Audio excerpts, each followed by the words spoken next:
microphone machine is not broken when I restarted my computer freezing. You can hear me, right? As long as we're good, we're good.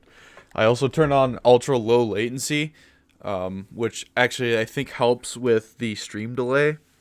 I'm not sure if Streamlabs is going to fuck with that, though, or OBS or whatever, because I swear I, like, turned it down. Oh, that's why I was saying about the 1280-70 shit was the output scaled resolution. Well, now I can't change it because I started the stream, but that's okay.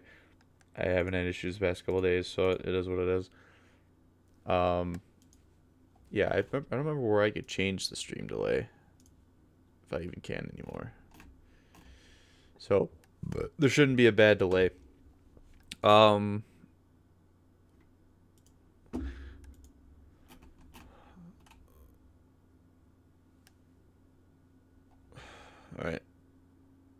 Posted it to other Discords. I obviously won't be able to post this on More Thunder Live, and I won't be posting this in like a select couple of Discords because I don't want to deal with shit. Because I know there's some people out there that are going to be that way. So I'm just going to stream this for now. And it's mainly for the VOD, because I was going to make it into a video initially, but I really don't want to deal with that, because this is like a long post. And it would just take me too much time. Like, I don't know how I could formulate this in a video that would be like concise without like a serious fucking notepad level of reminders to not go on a tangent. So I'm just going to stream it, and then it'll be what it is. But you should be able to hear me, I assume. Let me check the actual stream. Ooh. Oh, there we go. Okay, we're good. Alright. So, pulled up just a few things, really. Mainly just want to talk about the blog post, though. Because it's like super early on a fucking Saturday, but oh well. Over here. I actually saw this hilarious thing. So, I'll get this out of the way right now. There is a Discord, and I linked it in. It should be linked in the stream's description for the VOD, or like you might be able to see it right now. But there is a community Discord that was created, that is focused around the boycott people, I guess, review bomb people, whatever you want to call it. But they have some channels going where they have like collective suggestions, and are probably going to kind of compile them, hopefully, eventually into like a concise message to send to them to kind of, try and get something done here. Because while the review bombing I think is funny and I think is effective, and they also have like some boycott plan for like 2 weeks where they don't want to play the game or something like that, starting on I think the 26th or the 28th. That's like another thing they're coordinating in the Discord. So if you guys, for those that are live, which there's only a few people here right now, and anyone who watches the VOD, if you want to join that Discord, like I said, it is linked. So I am not here to sugarcoat, and I'm not here to like warpath the fuck out of Gaijin. I'm just, like I've said the past couple days with my stuff, kind of touching on this just a little bit, especially during the La Royale update like overview. I did give some of my opinions about the fiasco, but this video is kind of just dedicated to that. I know some other people have made videos talking about it, like even Fly Daily made a video. I have a community post about that as well. And he supports the community. He said just no flies with you, that kind of thing. And I don't want people to get like so overzealous, because you gotta be real about it, right? I'm just going off of a rumor here when I say this next sentence, which is I heard that, I don't know if it's in this post, but I saw some people saying that Gaijin was effectively threatening to shut down the game if the review bombing continued. I don't know if that's true or not. So it's just something I kind of heard / saw on like Discord or something like that. So I'm not sure if that's 100% true. If that is true, that's bullshit. But right now, I don't know if that's proven anywhere. So I will be going through this somewhat.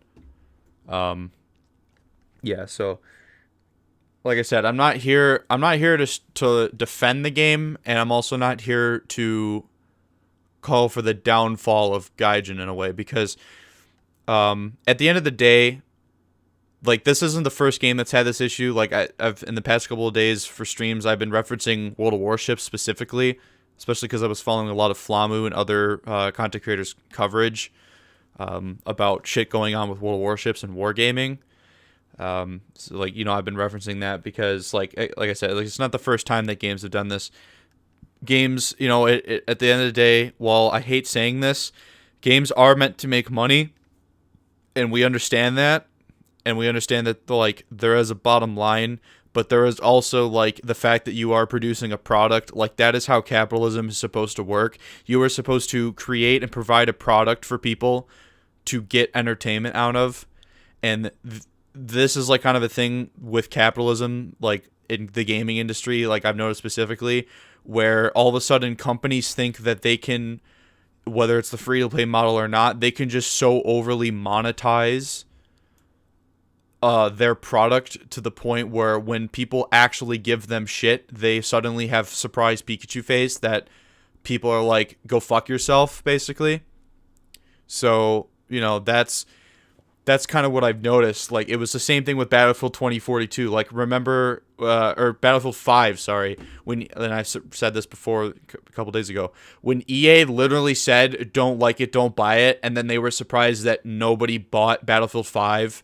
Or the same thing with 2042, where it got review bombed, and some people, players, and the developers or the companies were like, "Why the fuck is this game getting review bombed? Like, how could you do that?" It's like, well, your game sucks. Like, you provided a product that sucks, and people can see that you're trying to go a certain direction with that product, and people don't approve. Like, I don't know where this. I'm not super about the legality of, like, consumer rights and stuff, but I think just, like, from a moral standpoint, because, like, I don't really know the laws and whatnot, but from a moral standpoint, no matter what a company's bottom line is, the fact that you can be surprised that people are actually using, they are collectively organizing, whether it's a boycott or not, that they are collectively agreeing to do something, and then that company or whoever the product maker is, the producer, is now shocked, is just stupid. It's just bullshit. Like, it's just, I agree with the community, and I'm glad that everyone is coming together. But at the same time, it can't just be like a screeching, like, rage, basically. Like, the review bombing on Steam, I'm fully in favor for. Like, that's a great way for people to make their voices heard, in, like, some kind of constructive way. I'm assuming that most of War Thunder's players are, for PC at least, Steam related, and not the original launcher, which is on the website. Like, obviously it says, like, download the game. I'm assuming that, like, Steam is their majority, like, where the majority of people are downloading the game and playing it from, so that the reviews on Steam really hurt them, because Steam is held in high regard, because Steam is, like, the biggest, or, is, like, the most important game library platform ever, right? So it's really important that your game looks good on Steam. From, like, I'm assuming that this, the shareholders, whatever, the people with the money, are freaking out that, in these reviews bother their egos, but and obviously somewhat extent the developers themselves, where, like, these are people that are hardworking. They they need to provide for their families and themselves. To them, like, obviously that might not be, it might be a morale killer, but to them, it's not like, I don't think it would be like a life-threatening thing, right? Because they, you know, the people with the money are responsible for giving them their paycheck, right? So like I think it's making people at the top freak out, and the developers, you know, they have a passion for the game. Like BBVD, like he always seems like he's really focused, even if he's not the best of the game, and you know he makes screws up on streams, whatever. Like he's a focused, committed guy to the project that he's spent years of his life working on. Not to mention, I'm not sure if he worked on them, but Birds of Steel and Birds of Prey were games that were before War Thunder, if you know what I'm talking about. Like, you know, it's been a passion for a lot of these guys. So for those guys, for the people who have actually put this game together, at the end of the day, they're just taking orders, right? Like, in some way, shape, or form. Whether, obviously, people will go along with those orders. Like, it's... I don't want to get, like, super, super political or anything for certain topics that might get me booted off of YouTube for this. But at some point, yes, people that do the thing are responsible for that thing. But at the same time, they're being issued the orders, right? So there are certain things in game that are put in place by those people they may not directly agree with, and I don't think a lot of them agree with it. But because it's the person holding their paycheck is telling them to do it, you know, they go ahead and do it, right? So, you know, it's that kind of thing. But yeah, I don't think the developers should be the people targeted here. Like, yes, there are a lot of stupid decisions that they probably make, and I agree. But for the marketing and the economy, this kind of thing, and some of what this gets into, it's not their fault. You know what I mean? It's the people, again, it's the people holding the money. It's the people with the money and the investments and all that stuff that do this in games, right?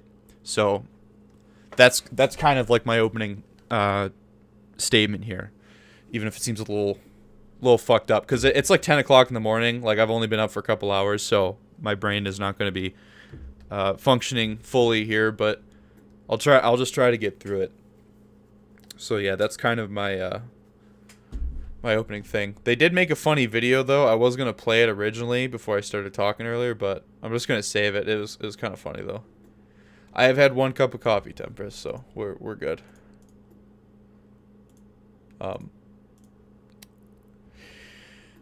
Yeah. The reason why I wanted to do this was because I literally read like the first sentence, 2 sentences, and then I saw another meme, which let me pull it up here. I actually made my own meme with this.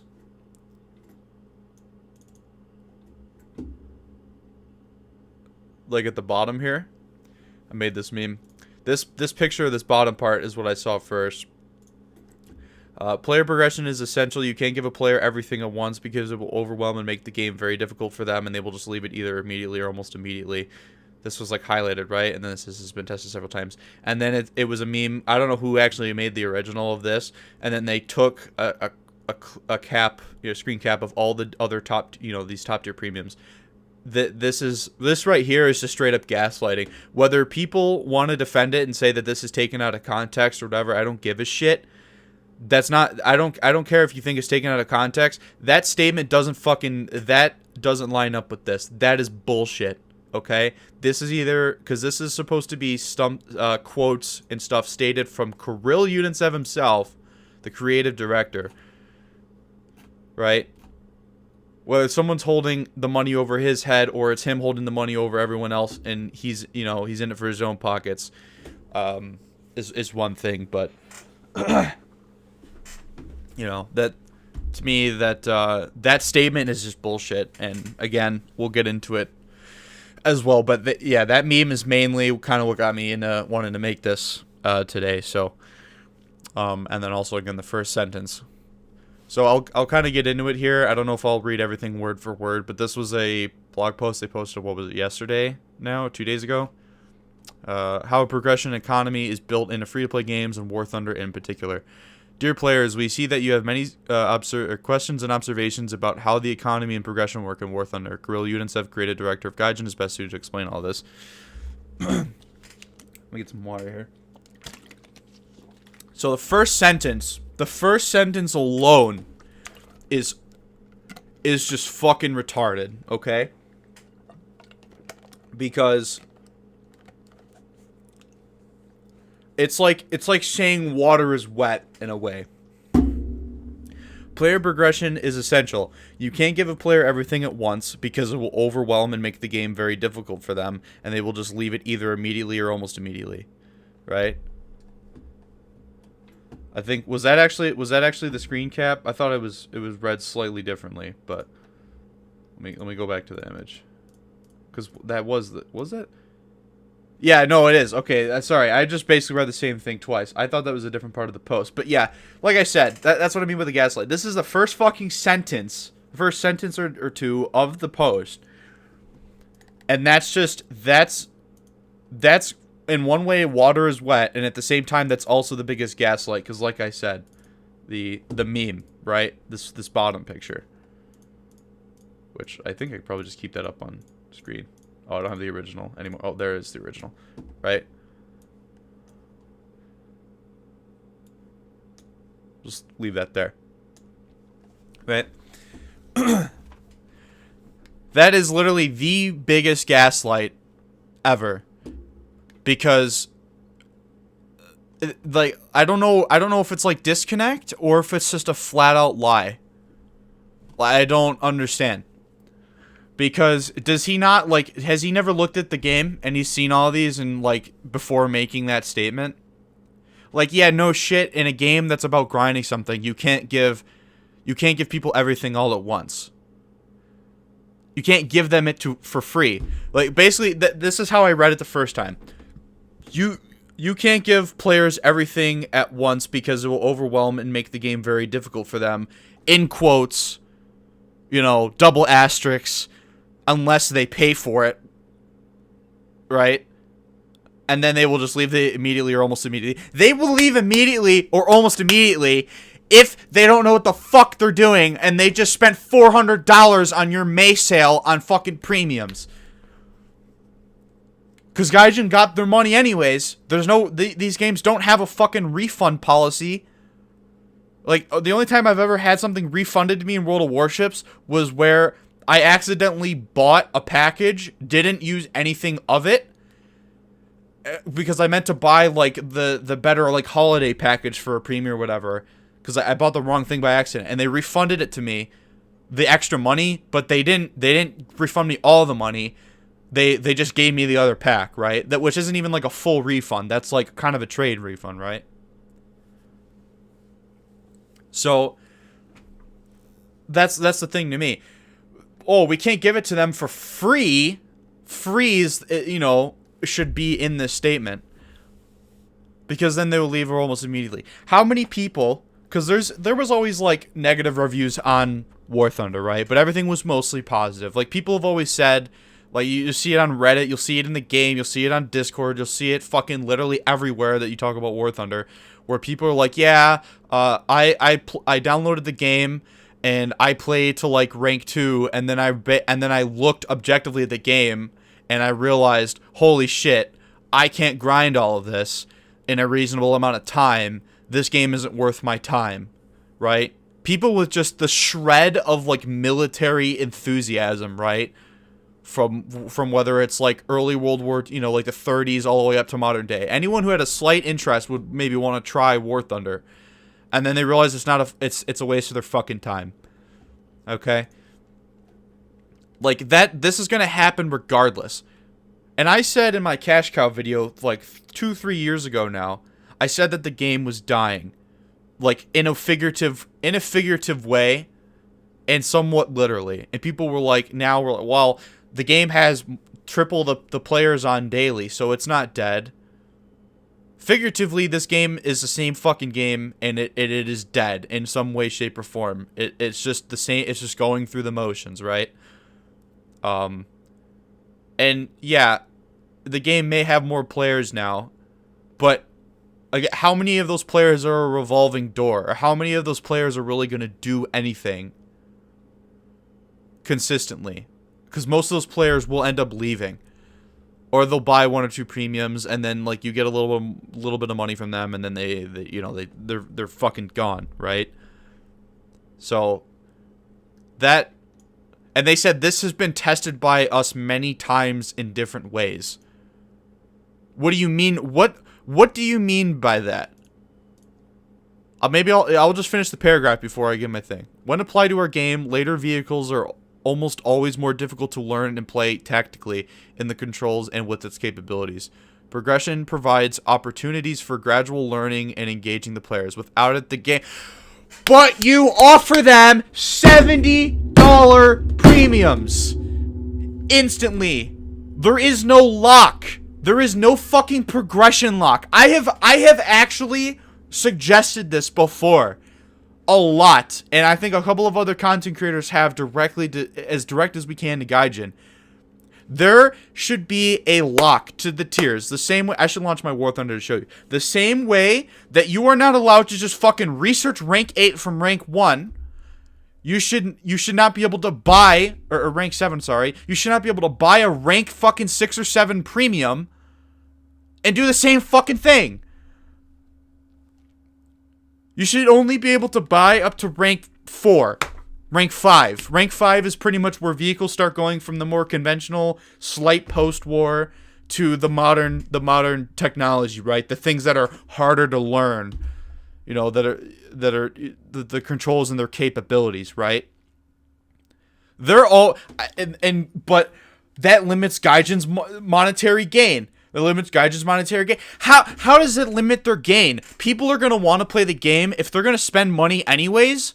They're going to go buy for, like, just out of the blue, right in the store. All right, let's see. Where can I go to the store? What Gaijin's store? If the fucking website isn't down. We'll go to the store, War Thunder, right? Come on. No. Store. There. Okay. So we have, like, the lower tier packs, which ironically are all, like, you know, tucked into the back, right? That's a marketing thing there as well. These are all the modern ones. So we just had the May sale. There's the Object 120. All right, so right here, right? There's a couple of premiums. You know, you've got the T29 rank 4. You got the Term 3, which is rank 5. You know, it's a Leopard 1, but it's not overly complicated. It's a tank that basically gets a stabilizer in an autocannon, right? Or the Samoa is probably the best example. So how does Gaijin lose money in any way from limiting rank 6 and 7 premiums from new players? When they go, there are plenty of premiums in the game now for pretty much all the nations, except for the minor nations have a couple of gaps, but, right? Someone might go, oh, I like playing France. I like playing the French ground tree. They have some mix of, like, American and some other stuff. It's pretty interesting, right?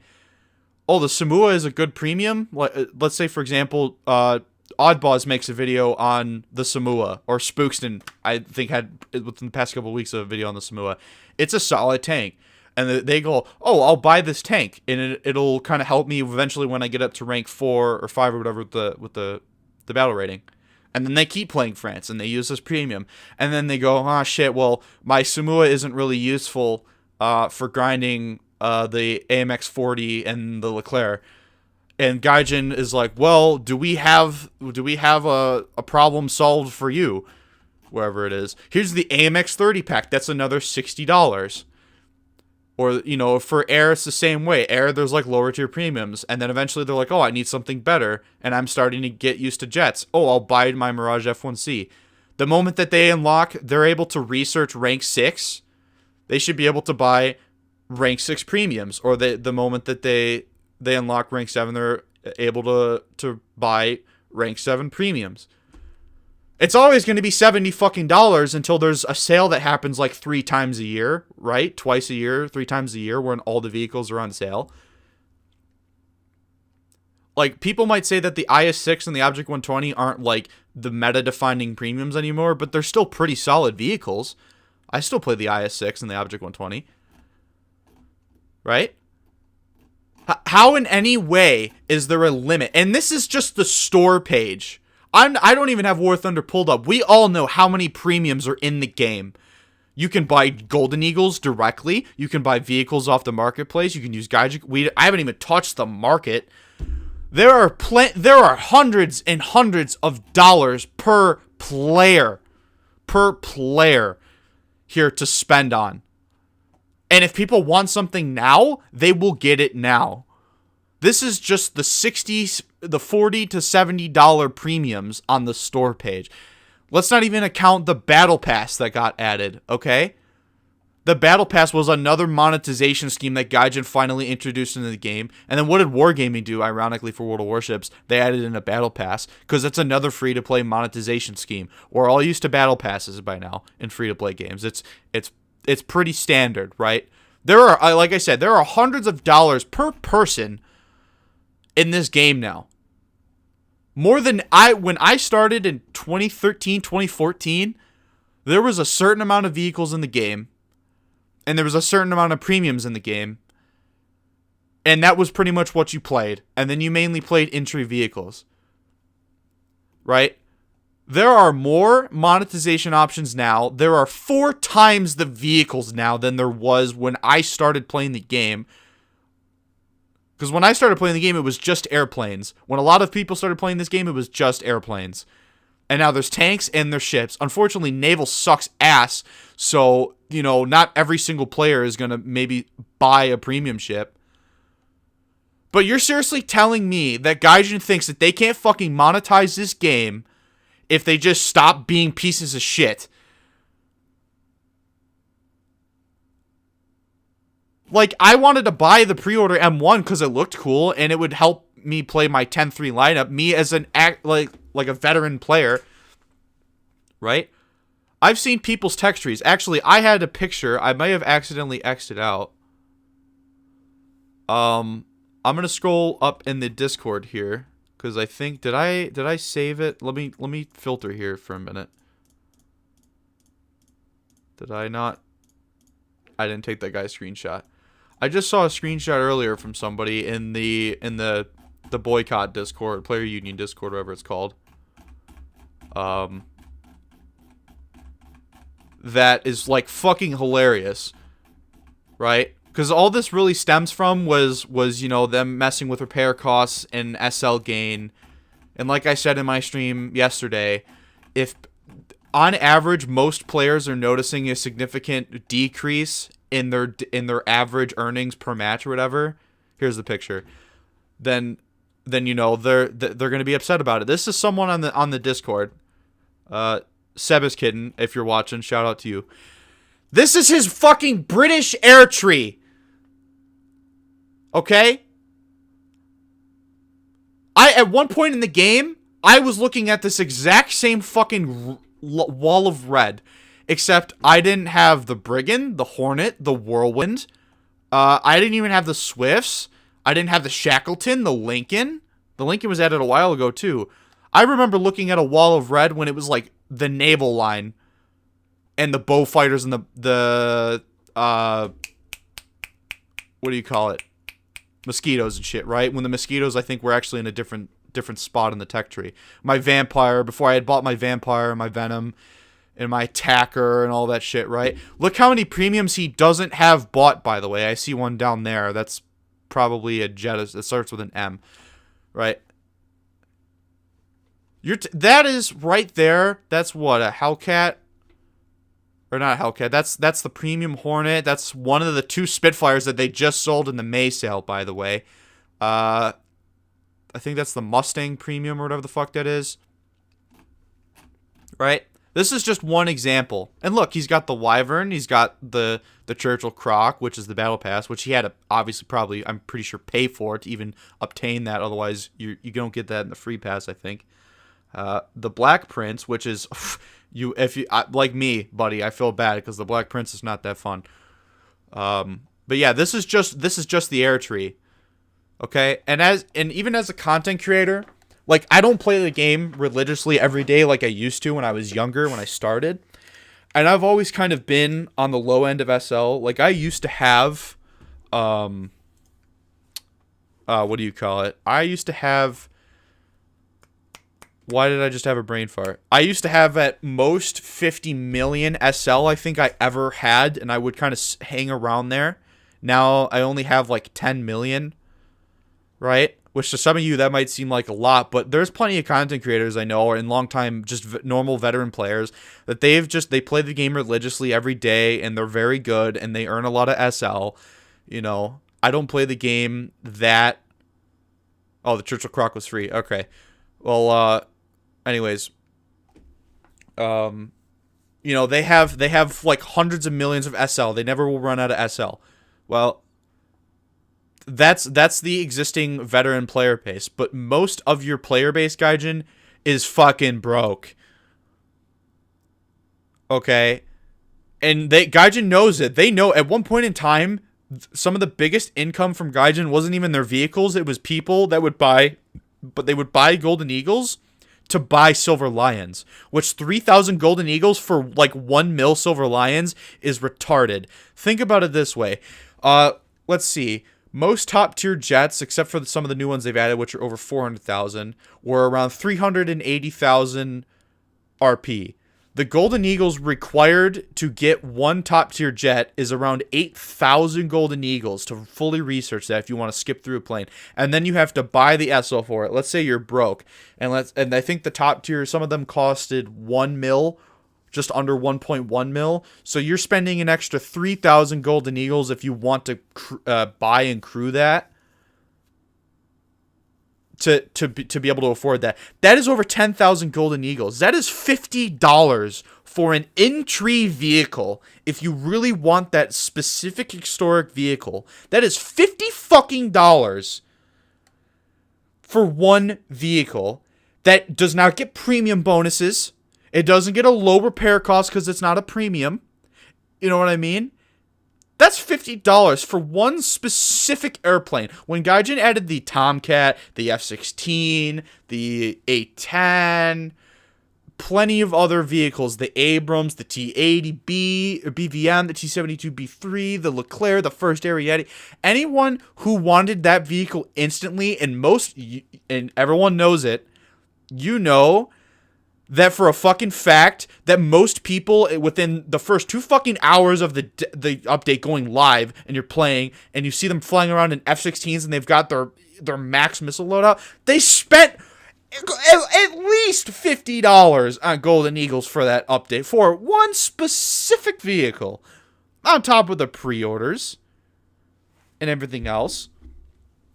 You can't fucking bullshit me, Gaijin. You make plenty of goddamn money.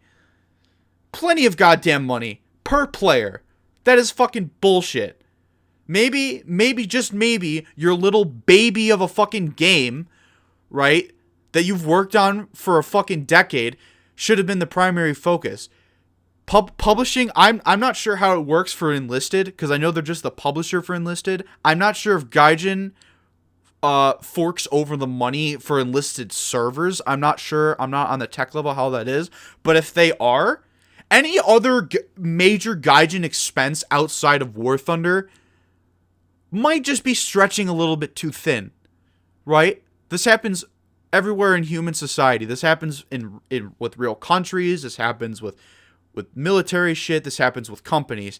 Maybe everyone's getting a little bit too fucking Roman Empire, late Roman Empire, and you're stretching just a little bit too thin, and you can't control it. So you're like, oh, well, we need all this money. Well, go fuck yourself.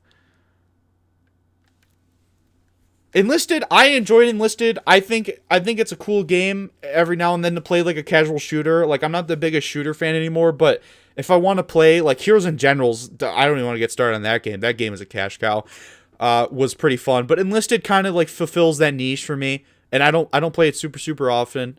But Enlisted is a fun game, right? But at the same time, if Gaijin's having a lot of expenses for that game when they're just the publisher, you know, or any other like serious project, like that's extra money that Gaijin probably doesn't need to spend, right? And who knows what kind of cut they're taking from the actual developers that make Enlisted, because they're using Gaijin's in-house engine, right? So you already know Gaijin's got 2 fingers in that pie. Okay? So, you know, that alone is just bullshit. I refuse to believe that they genuinely care that players learn the game the right way. We don't want them to have everything for free. Now, don't get me wrong. Don't get me wrong. You know what you signed up for when you play War Thunder. You know you're playing a free-to-play game that has a grind element to it, right?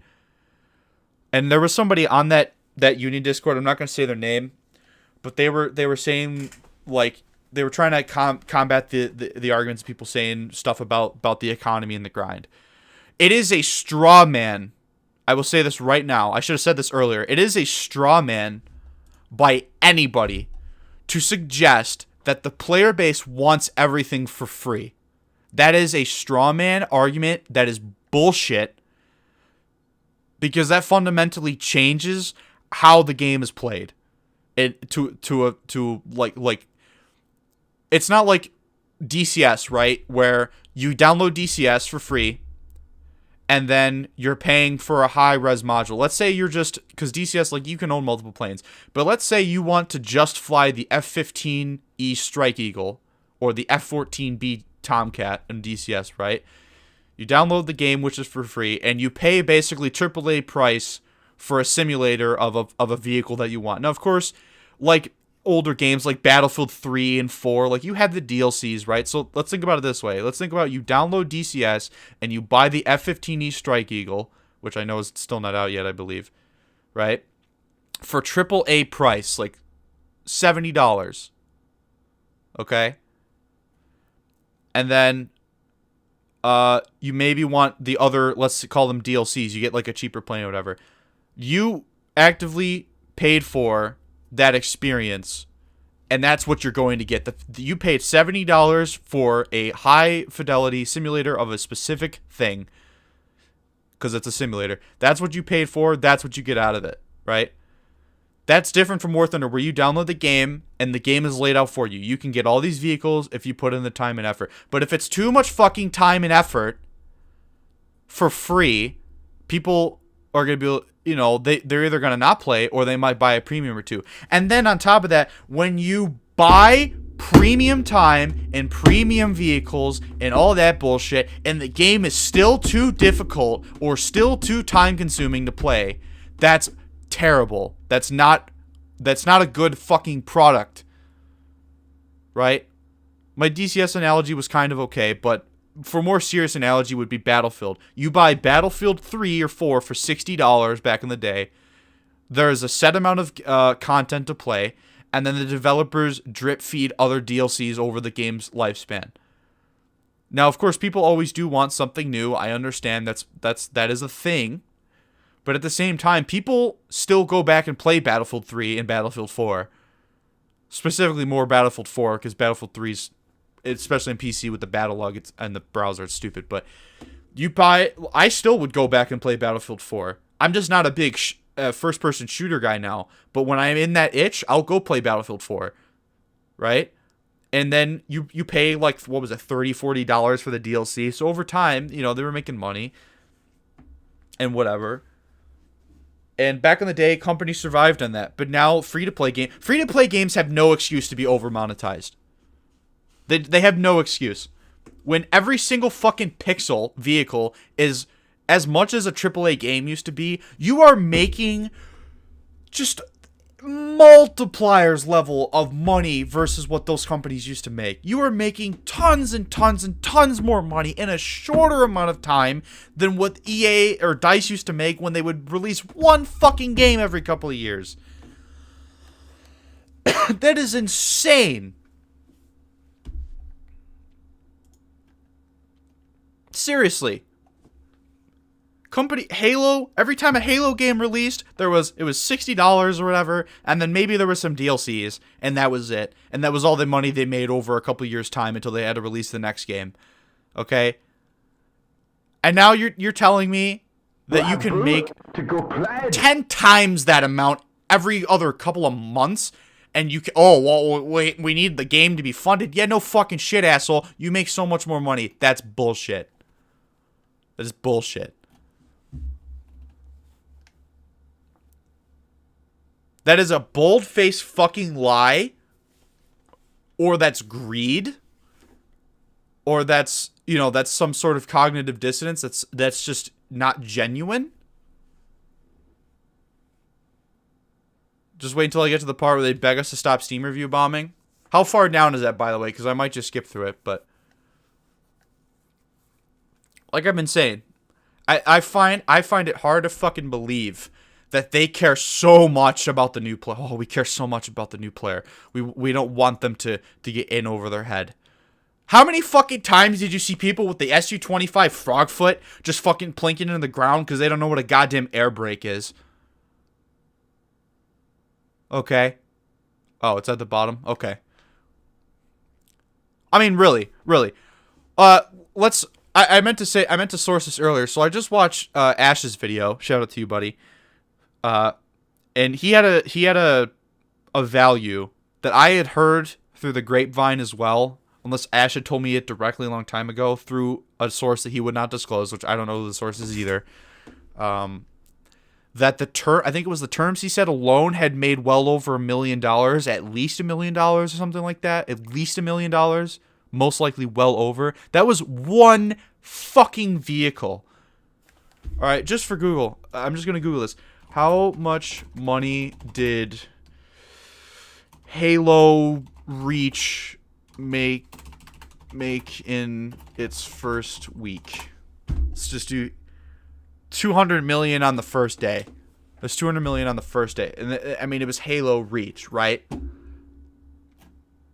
From just the product, the game, $60 for the game that release every couple of years. Gaijin release at least a couple of premiums every other fucking couple of months when there's a patch. Okay? They may not make $200 million every update. But the fact that they make from one vehicle specifically, when it's a super hyped vehicle, well over $1 million, well over $1 million for one specific vehicle. How many? Someone Google it for me. What update was the terms in? War Thunder terms T dev blog. What update was the terms a part of? How old is this? 28th of October 2020. That was 3 years ago.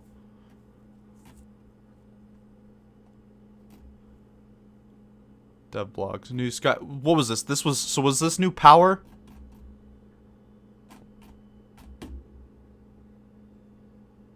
How many premiums did we have in new power? So if this was this new power, I need to verify that this was new power. Because the VFM, that makes me, I'm assuming it's new power. Let me click on this. Yes, it was new power. Okay, so in new power we had the terms, we had the Harrier. We know what happened with the Harrier GR1. How many other premiums did we have? Let's see, did they advertise under the Flak Rad?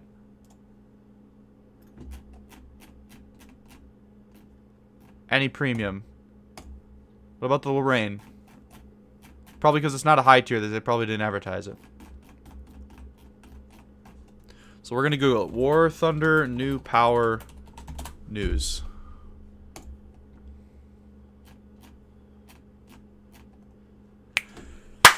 What? That answers my fucking point. The Yak and the Harrier, $70 a pop. The terms, $70. That is three AAA fucking titles worth of content in one update.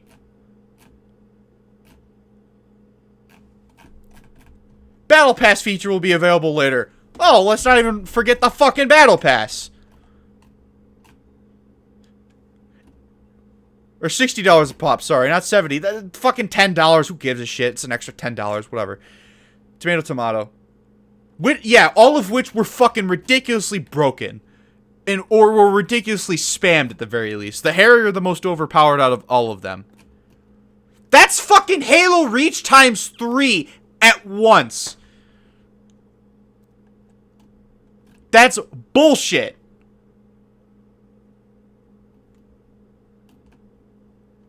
That right there answers my fucking... That was a big update. Let's see. Is there a list anywhere? All War Thunder major updates. Let's just start Googling it. Oh, the Moffat came that patch. Yeah, but Naval made less money, but yeah, it was still pretty broken. Official release is, let's see, is this what I need? Apex Predators. Here we go, right here. Gaijin, your own fucking wiki is proving my point.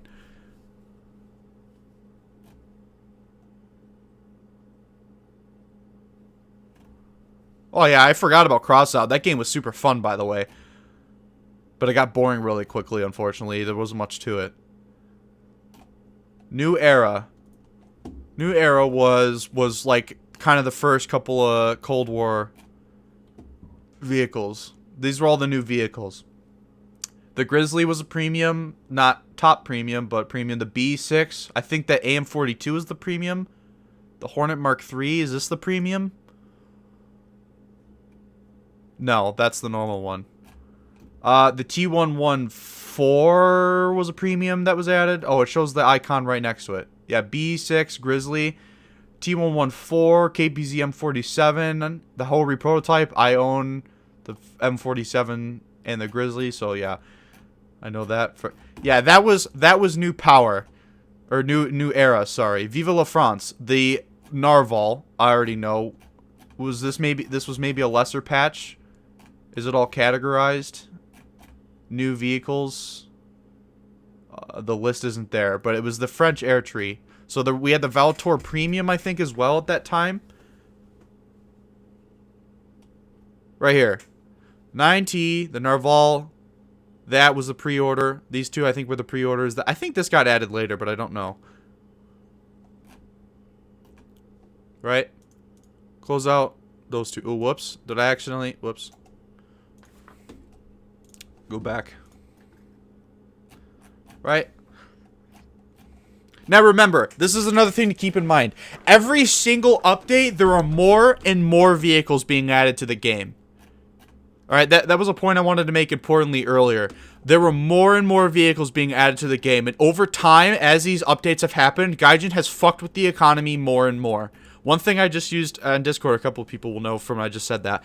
Does everybody remember in a ground game when Gaijin changed it to where, I'm not talking about the actual match timer, but when Gaijin, I remember there was like if someone can find it to me and link it to me in Discord maybe, there was a specific point in time,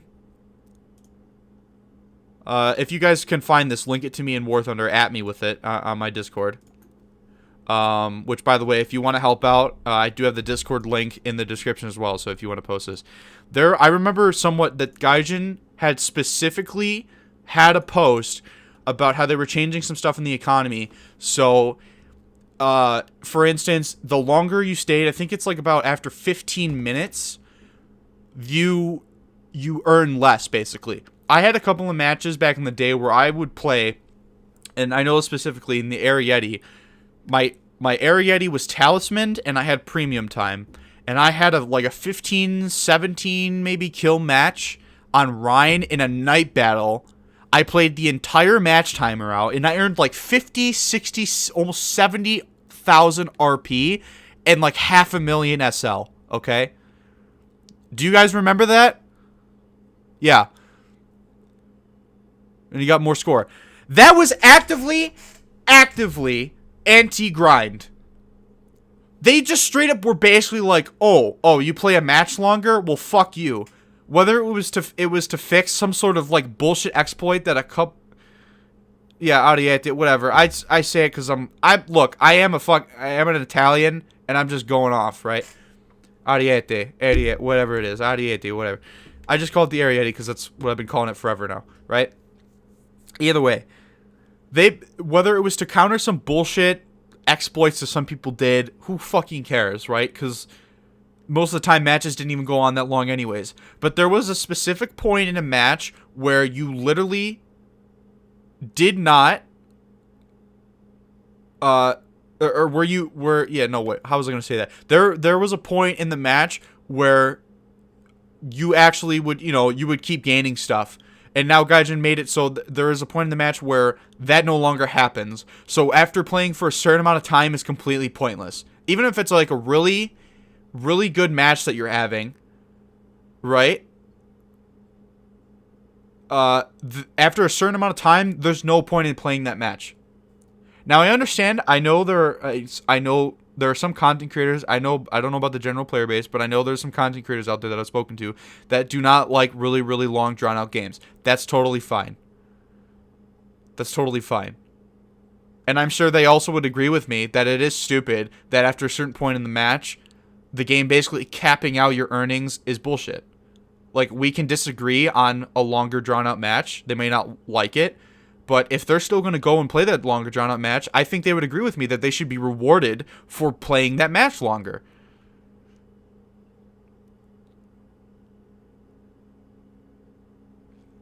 Right? So, Gaijin made last year like $21 million and they still want more money. I don't know if that's like an actual figure that you can pull up, but like if that is true, I mean, Halo Reach had, I don't know how Halo Reach's servers work though. I might not want to go down that path, but I mean, Halo Reach I think still has operational multiplayer servers.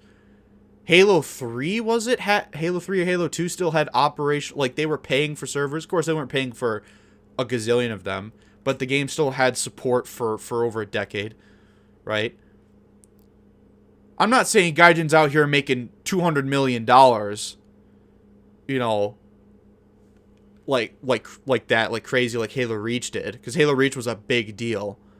But at the same time, to pretend that Gaijin is somehow like struggling, like if Gaijin came out and they provided numbers that they can barely maintain a profit, okay, but they haven't done that, and I refuse to believe that Gaijin, that even if that is the case or was the case or that was a problem, that's still no excuse to just overly monetize the game. I will say War Thunder has not gone full slot machine yet. While we do have like the skin boxes, like World of Warships has extremely toxic, predatory, like random bundles that you basically pay like hundreds of dollars for to get to the chance of getting like something or getting a limited time skin. Like it's pretty predatory. So I will say Gaijin is not on that level in that manner, but they have other methods of extracting money that doesn't necessarily like make them angels. That was from 2021, that figure.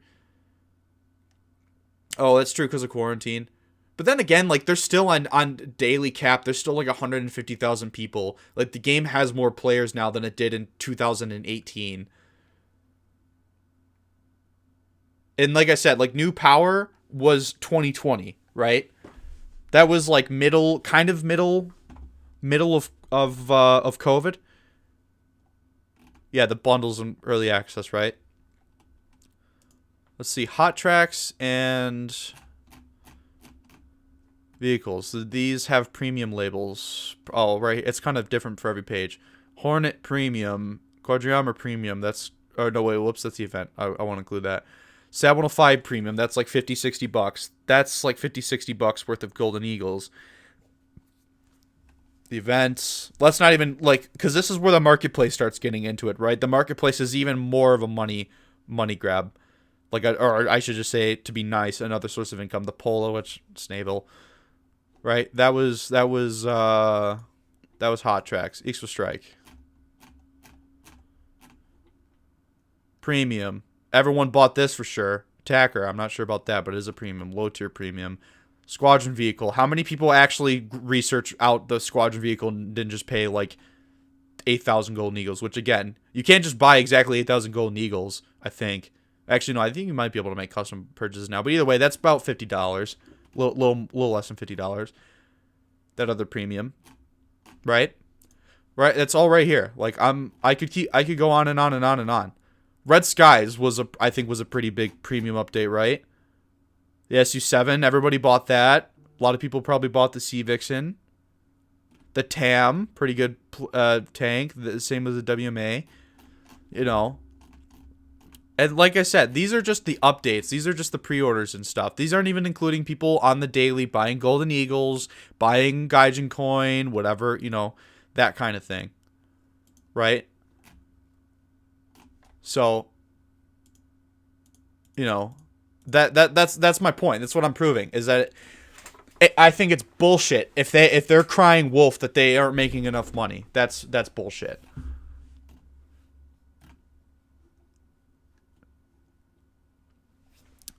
Anyways, we'll continue on now. All right, there we go.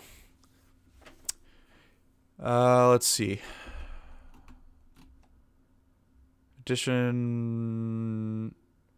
Progression serves as one of the basics of how a game makes money. Basically, players pay for acceleration of progression. Yeah, that kind of... dude, I could be here all fucking day long. This statement contradicts your first goddamn paragraph. Like, yeah, we know it's a free-to-play game, and we know that, but... Oh, I'm so concerned for the players. Like I said earlier, I'm so concerned for the players unless they buy it. Because it's a free-to-play game. Like, yeah, no shit. Again, like I said, water is wet. Most War Thunder players, about 80%, have never paid a dime into the game. I highly don't believe that. Whilst playing for months or years. Many of those players who have paid for something in the game don't pay every month, and sometimes not every year either. Nevertheless, all of that's bullshit! That is just bullshit. It's bullshit. Because... I don't even know. Let's see. War Thunder. Just go right ahead. I probably don't have an image of it. I mean, this probably isn't even that bad. 80% of the players. I don't know. On average, when you play every single game, when you play 1,000 fucking games, 100 games a day, and every single person on your team is a different player, and they all have a premium. That's not 80. That's not 80% doesn't buy anything. Let's also mention this, because the Chrysler's right here. The moment that War Thunder opened up to the PlayStation and the Xbox, that's even more income. It's even more income. Right? Like, this is...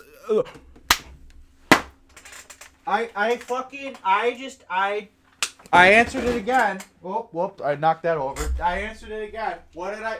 Look at that fucking picture. Does that look like 80% doesn't pay to you? I mean, really. Like... You're fucking telling me that 20% of your player base funds the game? My fucking asshole. That's probably an L44 as well. That's probably not even a normal Leopard. And this was what? This was before? Well, no, the XM1's there. So this was after consoles. This was after consoles. Is that why, like, there are other game developers that do sales all the time that are on Gaijin's level of player base count, if not less, and they don't give a fuck. They will offer more sales. They're not always asking for more money. Some games like Armored Warfare have aggressive battle pass monetization, but they have a really small player base. But if people are enjoying the game and they're willing to pay, they're willing to pay. Like, it is what it is. If they want these cool vehicles, they're gonna pay. That's fine. But to really try and sell the player base that 20% of the community funds this game is just straight up bullshit. Without providing any sort of actual evidence of that. But then again, it's not like Gaijin, is a company that, or when it comes to their developers and the balancing, it's not like Gaijin, this is the first time that Gaijin has said statistics and they've been wrong. Let's pretend that balancing the game for vehicle statistics hasn't had a lot of bullshit, a lot of loopholes, or not loopholes, what's the word? Just a lot of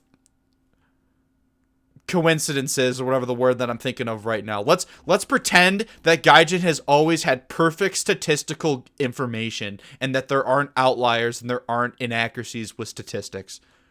Let's just pretend that Gaijin has never once put a vehicle down solo in BR or so high in BR because of just bullshit statistics. Let's pretend that the G56 in the Italian tree wasn't 50,000 silver lions forever. Let's just fucking pretend.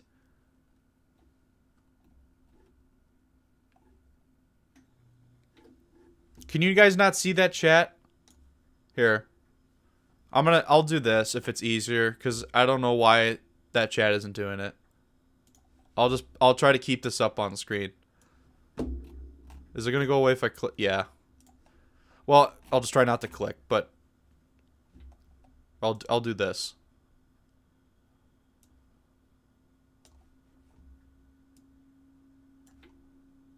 There. Sort of. Right here. Alright.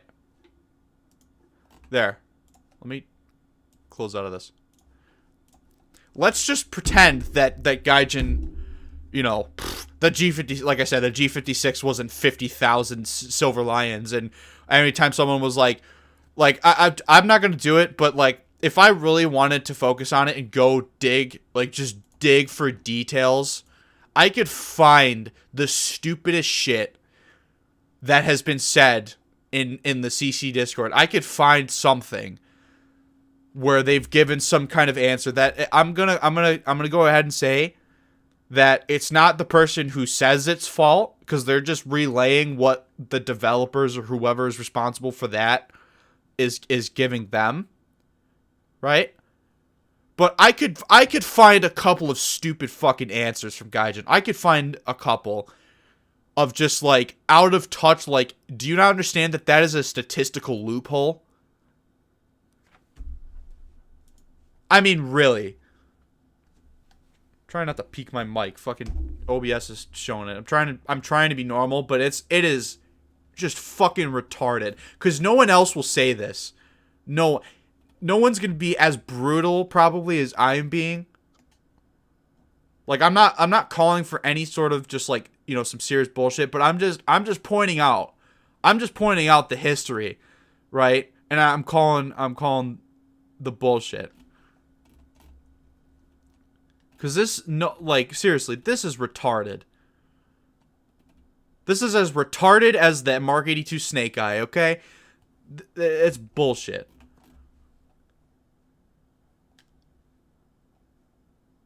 Does Gaijin, like, does they just pretend that the X1 spam was just a flick in the wind? It was just, oh, it was nothing. It was nothing. Oh, this is nothing. This never existed. It never existed at all. Never existed at all, guys. This didn't exist. This didn't exist. Didn't exist. 20% of the player base. 20%.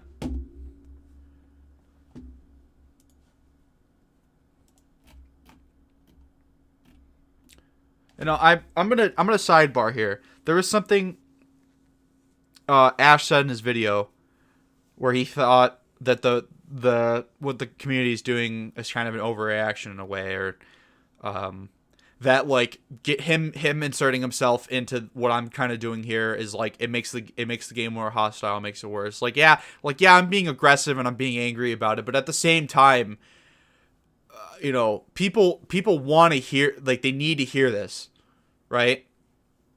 I'm not having a go at Ash in any way. I'm just saying that, like, I understand where he's coming from, that like maybe sometimes people think this isn't productive, but at the same time, it has to be said. It's karma, you know? Like I was saying earlier about World of Warships over time, you can just go watch all of Flamu's videos and other World of Warships CCs covering stuff over the time of the game. It has just progressively, over time, they have just inserted and they've just made the game worse. Like, I don't think World of Warships has a repair cost problem, but in the way that they monetize the game, the way the game has gotten, it's just progressively more and more predatory, right? And the karma has come back to bite them. That one big, like, CC thing that they had over World of Warships was kind of like an oh fuck. Like, yeah, people were like, oh, the game's gonna recover, and you know, the games always do to some extent, but there's that dent in the armor is always there, right? And eventually Gaijin, it has just been dent after dent after dent after dent in the armor. And finally, the fucking bulge is starting to smack the driver in the head, right? He's starting to feel the rounds hitting him in the face.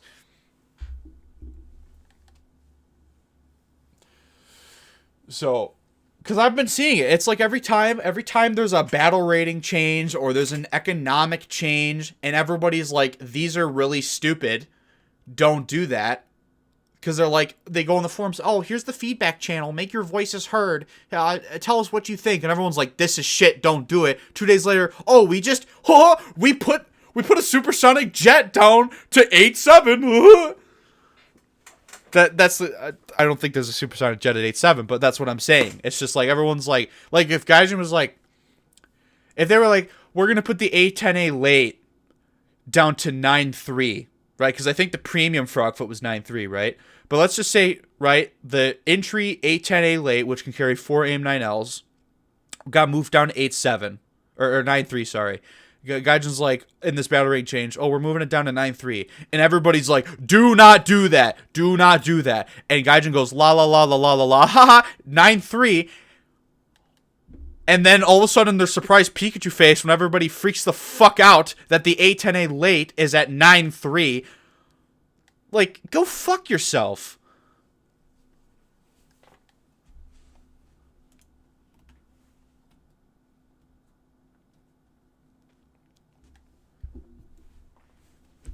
It's just out of touch bullshit. It is either disingenuous bullshit or it's being out of touch.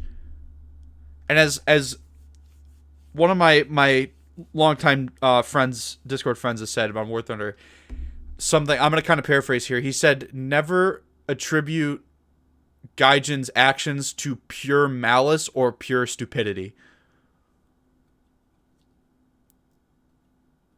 Kind of paraphrase that, but that's kind of the gist of it. Like, it's not just stupidity. It's not just ignorance. It's not just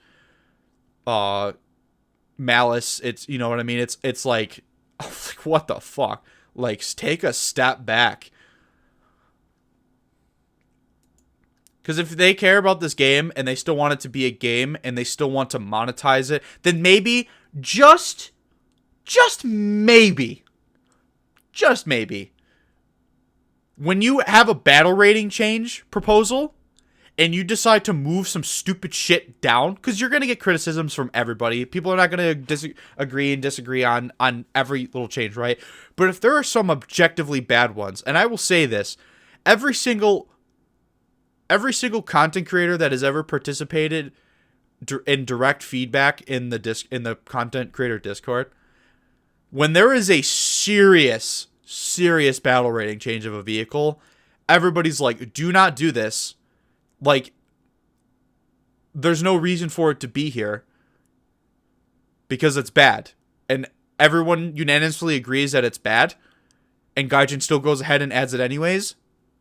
That's bullshit, because they know that their content creators are representatives of their game. They're usually above average players, and they know what they're doing, and they know they've played for a long time, and they know that these vehicles should not be where they are.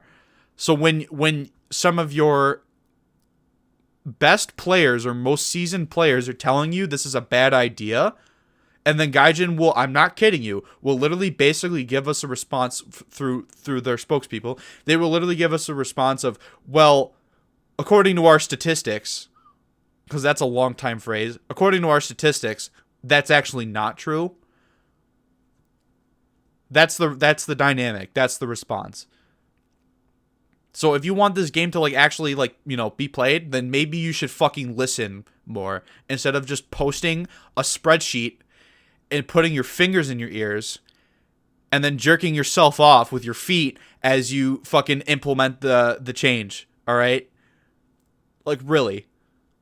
Like, they're like, la la la, both fingers, and then they're fucking taking their feet and they're rubbing themselves a new one. They're rubbing out the champagne of victory as they just fucked over a whole era of vehicles. They fuck over a whole battle rating. Gaijin added the Frogfoot. We had, you know what dev servers are for feedback and for this, and then the Frogfoot still ended up in the game at 9.3. just because the Frogfoot's an attacker and it's literally going to get its shit rocked by like a top tier jet doesn't mean that it should be at a battle rating where it is firing R60s at jets from the 1950s. Are you serious? Because everybody in the game was like, don't do that. And then they're like, well, it's subject to guys, it's subject to change. This vehicle is subject to change. That's bullshit. Every time they say subject to change, that's just a cover and an excuse. And I've known, and the fact that anyone would think it's not an excuse, like even like the BTR 80, like I said that on stream yesterday, so I won't go into it much. But the fact that there's like, oh, well, it might be subject to change, and then the BTR 80 is 5.7 because it doesn't have APDS. Like, you know what it is subject to change? It's subject to change by getting APDS and going up. That's what it's subject to, right? Subject to change is, you know, is a bullshit statement too. Anyways, I'll move on. All right, let's see.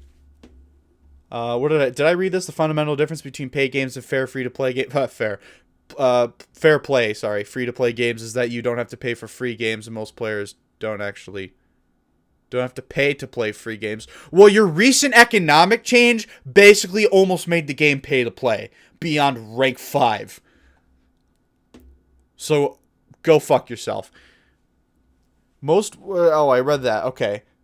In any game, players play only when they have fun, but in a free-to-play game, players, I think I read that too, that really entertains them. The player is already playing, already having fun, and pays if they want to support the game or try something new, which is at the same time. Yeah, most people want to pay to support the game, and then they realize that they don't want to support the game because it's going to take them their entire high school fucking career, their best years of their life or something, playing the game, right? When I was in high school, I ground out the entire, because I had to still been in high school when the Italian Ground Tree was out, right? 2018, I was a senior. Like, it took me an entire year of high school. Every day I would come home and I would play War Thunder for a couple hours after doing homework.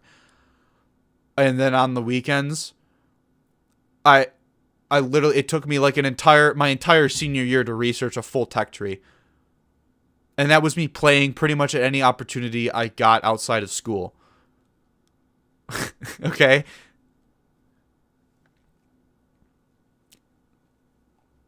Like, yeah. The game is entertaining and but it's like I have to pay to fucking play the game and to progress and get interesting stuff. Gaijin cannot pretend that this game isn't about getting new vehicles and new and interesting vehicles. And that, like, at some point you do need to pay, which if people want to pay because they want an interesting premium or they want to progress, that is fine. But when you are actively depreciating the value, which Gaijin has done, of premium time and premium vehicles, time and time again, that is anti-consumer. Like, it literally, as the community and the developers, everybody has to take a step back and look at the entire situation and go, and Gaijin can go, holy shit, yeah, maybe we have overdone it. Now, another thing I should have said, actually, kind of towards the beginning, right? And I direct this towards anybody who is participating in any kind of form of review bombing or boycott or whatever of War Thunder. I'm just saying in War Thunder's case now, but it applies to a lot of other things. Do not think that just because they came out and reverted the economy changes, I'll give that example for why a lot of this is stemmed from, right? Just because they came out and reverted those changes and said we're sorry doesn't actually mean they're sorry. I shouldn't even have to proclaim that. I'm gonna turn down my mic here because I keep seeing it peak, even when I'm not yelling. Right? Let's just make it known that just because a company comes out and says we are sorry doesn't always actually mean they're really fucking sorry. Because if they don't go on a path of changing and listening, because companies, there are strategies for this that companies do. They know that they that they can go and they can say they're sorry and they can make it look like they're doing something, and then when everybody forgets about it, they go right back to the same thing. That is something that needs to be said, that I should have said in the beginning. Should have been I should have had a notepad, like, set of notes for things I should have got out at the beginning. But seriously, that should be without saying, that just because they say they're sorry and they're like talking, oh, we want your feedback now, we'll take your surveys, doesn't mean that they're actually really sorry. And then we'll see, because they say that they want to do a big economy overhaul now during the summertime. So I will believe Gaijin is genuine. I will believe that there is some sort of genuine feelings there, and they want to make up for it when we get an economy update that actually somewhat normalizes the grind again. There are so many things that Gaijin has done over time that has made this game just more mundane to grind that need to be reverted. I'm not even like, because there's stuff too, like, reverted for, like, gameplay sake, like certain things with volumetric and stuff like that. Real shatter, for all my Jet YouTubers out there, if you watch this right now or you're watching in post, real shatter is fucking stupid. And everybody agrees real shatter needs to be removed. It has made playing airplane, and I don't even play RRB that much anymore. It has made using cannons on literally anything, even like I was playing the Mosquito when I noticed how bad it really was. Real shatter has made aircraft, which is a third of this game's entire content, impossible to play. Or not, just borderline, maybe not impossible, that's too much, but just extremely frustrating to play, and it makes no sense. It's not consistent. Right? So, you know, it's just ridiculous. There are so many things that this game needs overhauled, needs changed. War Thunder is just layers of shit. It's like a cheeseburger, and you just keep slapping on another patty and another patty and another patty and another patty. By the time you're at the 10th patty on your burger, the first one that you put on is rotten and old. And it just keeps going up as you stack up more and more and more and more and more. The patties in the bottom, they keep rotting all the way up. And then when your top patty is rotten, you can't fucking eat the thing anymore.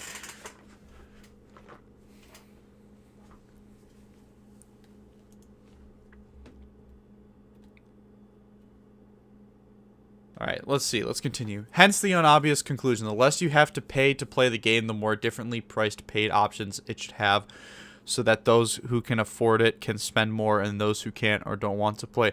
Yeah, Gaijin, about that statement, you know what makes that work? If I can actually, you know, because you say there's pay options. What if I don't want to buy a $70 top tier premium, but I do want top tier stuff in the entry, and I want to use my rank 3 or 4 premiums to get the higher stuff? You can't act like your game isn't free to play, but also a paid product with, like, different tiers of DLC at the same time. You can't pretend that they're both. The game is not both. It's either free to play or everybody gets everything for fucking free. They have pay options. This isn't DCS. This isn't IL-2 Sturmovik Battle of Stalingrad. All right. Different tier pay options, my ass.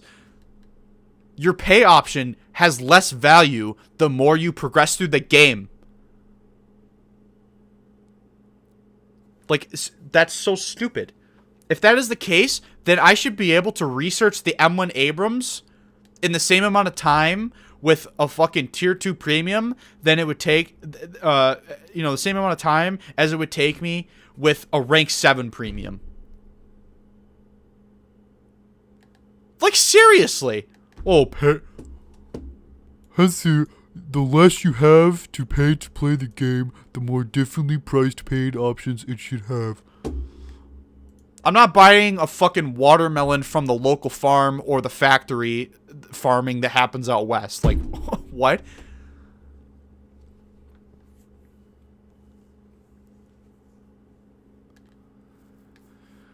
There are many progression and economy options in free-to-play games. Not all of them are suitable for our game because War Thunder is about real combat vehicles which are not equal, differing in power and capabilities. Okay, I agree with that. The problem, I think, with War Thunder that I have is that people want the game to be balanced when inherently, this is something I've said on like my older podcasts. You can't have a game be balanced when inherently its entire setting is around progressing through eras of technology where it was a race, right? It was a race to top the other. So we can have some kind of balance, but sometimes it goes a bit too whack. Like I said, like the Frogfoot being at 9.3 with all aspect missiles, even if it was only 2 of them, that's balance going overboard, right? Because, yeah, the Frogfoot is not a supersonic jet fighter, but it also, just because it's as fast as like a 1950s 55 jet doesn't necessarily mean that it should be fighting that 1955 jet, which is vastly inferior for its weapon systems and everything else, right? Like for air balance is way more important than even in tanks to some extent, because all tanks, no, I shouldn't generalize it that much, but tanks, it's easier for tanks to kill other tanks that may outclass them like by a bit. Now there's cases where like you just straight up can't pen a mouse, right? Like we understand that, but like you really think that a P-59 Airacobra is, just because it's a jet, is capable of fighting a MiG-21? Like, no. Like, that P-59 Airacobra can't... It may have an insane turn rate, but its turn rate isn't gonna break the lock of an R-60M. Like, let's be real here. That's just not... It's just not possible. I'm not saying it's impossible, but it's not very highly possible.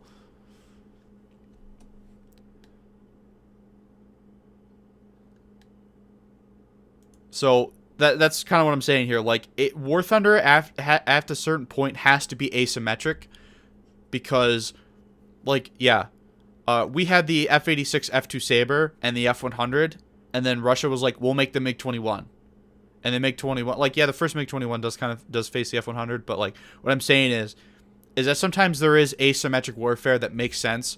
Asymmetric warfare that doesn't make sense is attack drones being at a battle rating where they are dropping Hellfire missiles on vehicles that were 20 years older than when the fucking Hellfire was made. Okay? Like, that just doesn't make any sense. When attack drones, which by the way, you don't earn them in the tech tree, they're just given to you. When an attack drone can be spawned from very little effort from an average player, and they can get a guaranteed 2 free kills against people who have nothing in their lineup in that matchmaking bracket to be able to counter that thing outside of another airplane, is bullshit. When there's no Sacklos, SAMs, and whatever. Like, the Swedes are an exception. They have one low-tier SAM. Actually, no, I think it's 10-0 now. So it's not even at, like, 8-7, where, like, you can play 8-7 and face attack drones. But it's just, like, you know what I mean? That's like, asymmetric. That's bad asymmetry. Like, just super bad asymmetry. So, like, yeah, I understand. Like, there are, you know, not everything is equal. Like, that's what military... That's what war is like. And military progression. You have to outdo your enemy. That's how it is in real life. And when you progress through Trees and War Thunder, that's kind of the experience you go for. So, to quickly and roughly summarize the general principles of economy and progression in our game, vehicles should be unlocked gradually from simpler and older to more complex unless you pay. The total time to get the first top vehicle should be balanced, not too long, too short. Now, I've seen this as something people have been saying, but I'm going to read the rest of these. The player should, at the beginning of the game route, while mastering the game, get new in-game equipment often enough. That's fake. The game is to earn money, otherwise it will be closed, and it must make money without a paywall. So you can play indefinitely without paying anything, so there is no deception that the game is free, when in fact it is not. Income should provide everyone the opportunity to play a multiplayer game with multiple modes and features. Progression and economy should, as far as possible, provide a variety of vehicles encountered in battle. Otherwise, it's just boring. There should not be too many farming vehicles, and especially... So what you're saying is every time there's a vehicle that's actually fun to play, you nerf it because there shouldn't be too many of them. And especially if they... Like, I don't know. I'm I'm going to run to the other side of the basement. Right? I'm going to run to the other side here. I'm going to scream it. The T-25 was one of those vehicles. The T-25 was a tank that was actually fun to play because it wasn't just a fucking Sherman. And you removed the stabilizer from it because of a bullshit disproven Reddit post. Meanwhile, Germany has 3 Tigers and 4 Panthers at battle ratings where they face tanks that don't even have the ability to pen them frontally?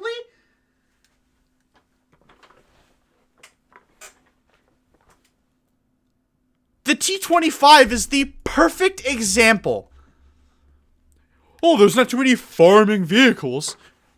Why? Because it was actually useful? You had a stabilizer and a 90 mil and you could actually kind of contend with Panthers at range? Panthers that are 5'3" and 5'7"? So Britain has to use an accurate APD, like early APDS and solid shot at range. And America has to use the M36 Slugger, or Jackson, whatever the nickname is for that, because the Slugger is the one on the Sherman Hall. The M36 Jackson, which they added a second one of, I think it's like whatever the fuck. You have to use a very lightly armored tank destroyer to basically play as a main battle tank or a medium tank role against copious amounts of Panthers that if they just sit at like 800 meters on like a field map, or even just down the street of some urban maps, you just can't really do anything to them. You have to play that. Or Russia, you have to spam T-34s, or hope that the IS-2 actually overmatches the hull. I mean, the 122 is like probably the most reliable gun for killing Panthers, but you know, like the what was it? The Object 248, the thing that I have, the IS-1 kind of thing, or KV-85 hull with the 100mm gun that had a good reload and was like actually capable of handling Panthers, but it was also equally able to be killed by Panthers and Tigers and Panzer IVs and all that kind of shit. And then they put it up at 6.7. I think it is now, to where it gets up tiered against 7.7. Like, yeah, it has a 100mm, but it's a KV chassis. Like, by that logic, the Tiger 2P could be 6.7 and not 6.3, because it's just a Tiger with a slightly different turret. Like, the logic, you know what I mean? There's too many farming vehicles. The entire German 5.7 lineup is farming vehicles. Like, come on, get out of here. Especially if they are statistically stronger in battles. Oh, yeah, because Gaijin is getting awards for being the best statistically accurate video game in all of human history. In a game with so many vehicles and modes, it's there really aren't that many modes. It's impossible to manually adjust the in-game economy, specific rules that you guys yourselves break and don't take seriously, and manual changes to them would skew a vehicle's effectiveness, making some vehicles bad and others much better than average, and thus affecting their occurrence in battles. Oh, another thing about the economy. On the basis of these theses, the economy is adjusted algorithmically. Yeah, your algorithm sucks. What was I gonna say about the economy? I think I had a thought. Now it's slipping. I gotta maybe reread this in order. Vehicles are bad. That's affecting their occurrence. I think manual changes to them would skew a vehicle's effectiveness, making some vehicles bad and others much better. I don't know. I lost that thought. It was an important thought, but it's gone. Oh well. About once every couple of years, we revise it globally as new vehicles are added to the current trees and the rest of time to a lesser degree correct. You aren't correcting the economy. You actively... Okay, another rant time. You actively punished people for playing games longer than 15 or so minutes in ground. I think the same applied to air.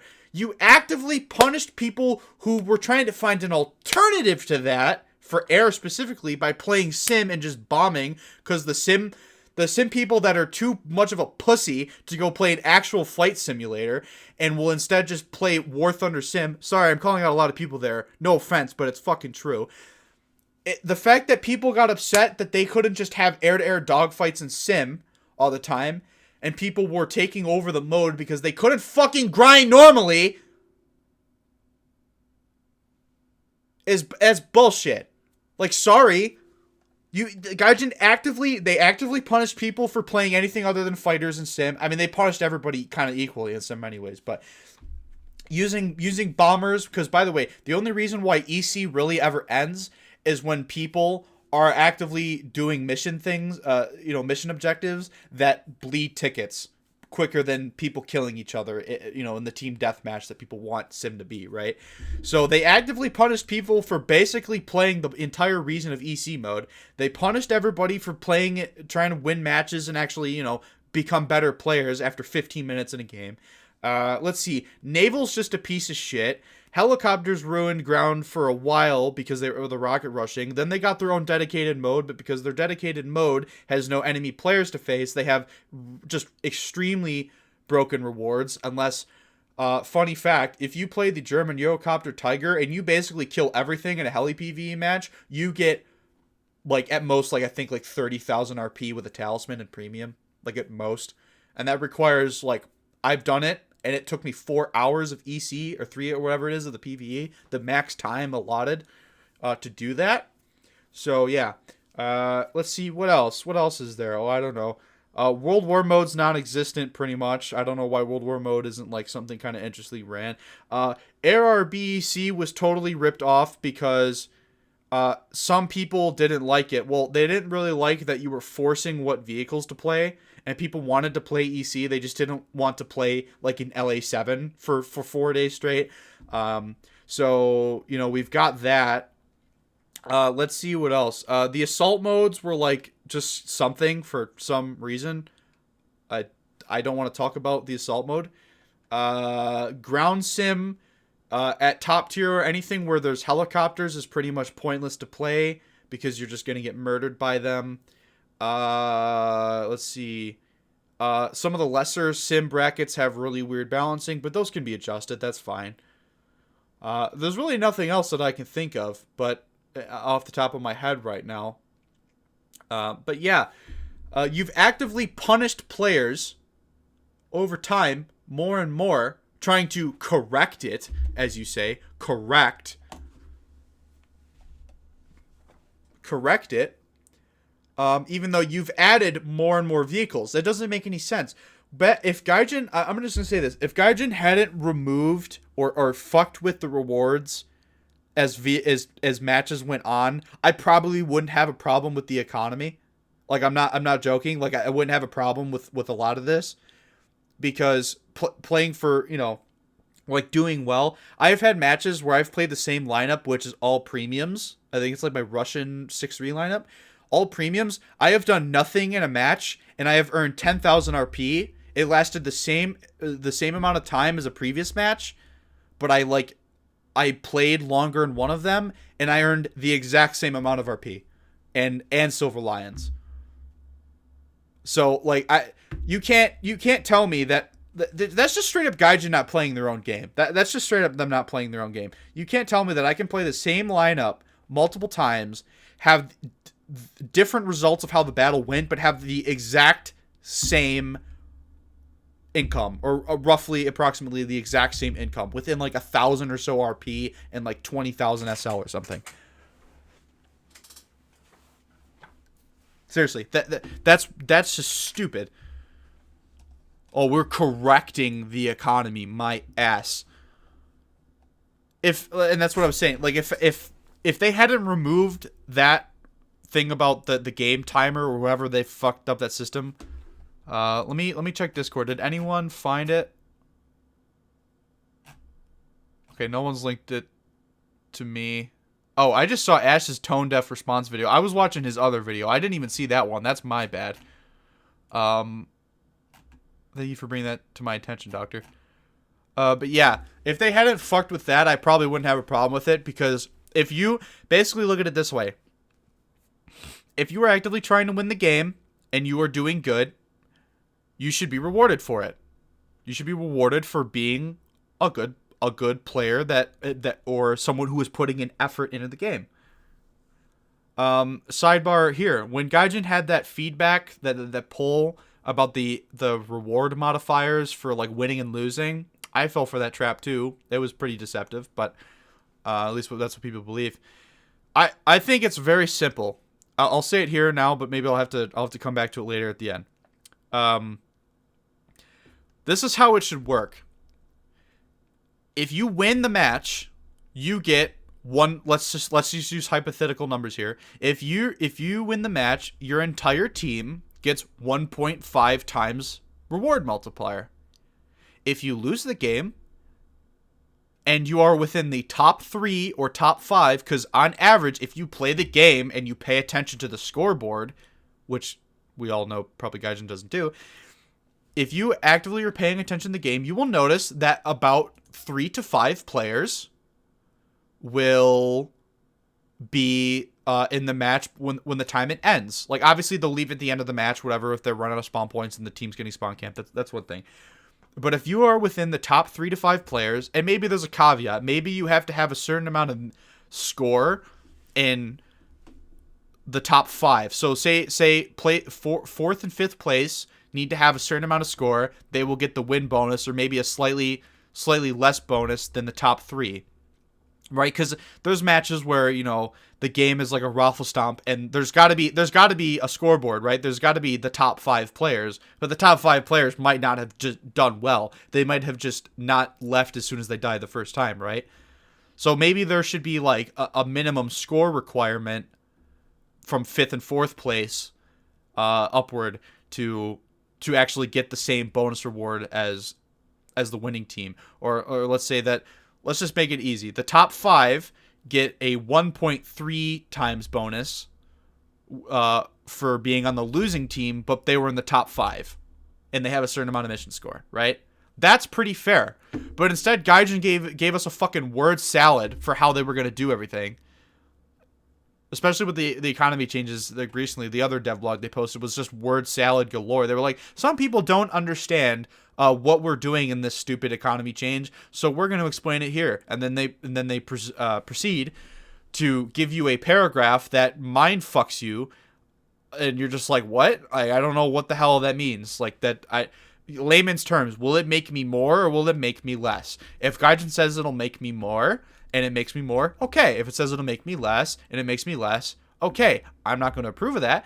But if Gaijin says it's going to make me more, and I make less, or they say it's going to make me less, and I don't make as much, or whatever, like, it's just not right, then maybe we can find some middle ground to tweak it and get it to what they want it to be, and what the community might want it to be.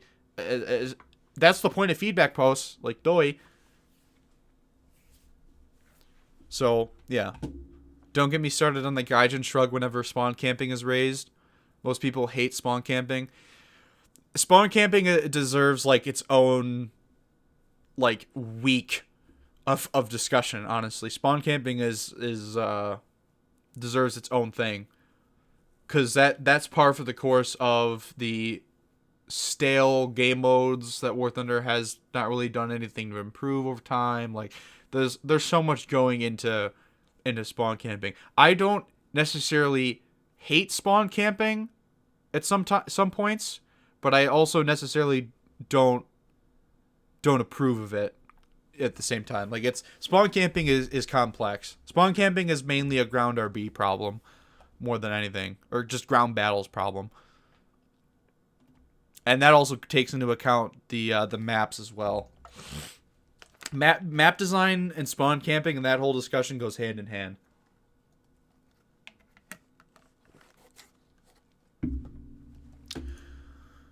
Alright, the current progression and economy system is not the only possible system for game economy principles. There are also, for example, systems based on randomness or on the exchange of virtual objects between players.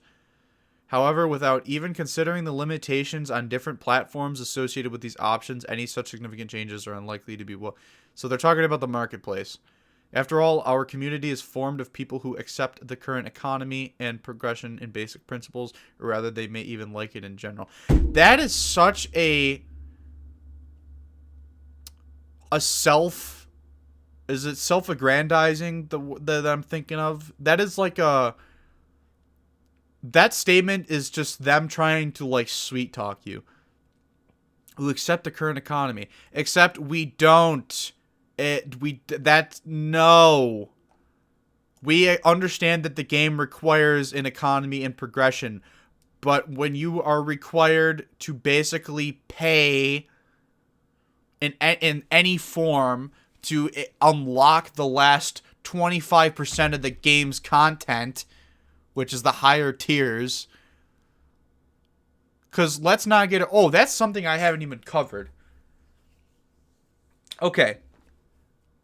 I'll just kind of go quick poll. How many people do we got watching right now? Like 50-ish people? Okay. Quick poll in chat. How many of you, when you see an advertisement for War Thunder, see a World War II vehicle in most of the advertisement?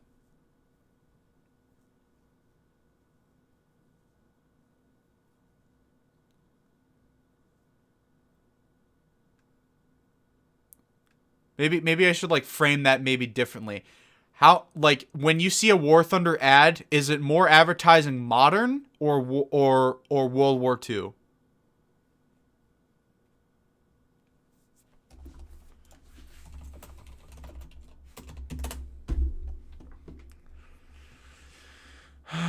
Like, I don't know, I could just go to, like, a random page maybe. Like, I get War Thunder things on, like, Urban Dictionary. Like, if you go on Urban Dictionary, I'll see, like, a War Thunder ad.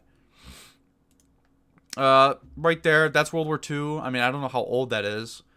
World War II. But, like, when you see the videos, like, come play War Thunder for free, that's, like, probably, like, a stupid little ad on, like, the sidebar of a page. Right? I don't think I've seen this advertisement ever. Whose video was this? Koala's whose video was that? The grind problem. That looks like a koala video. Tired of HP bars. This was one of the earliest tank advertisements.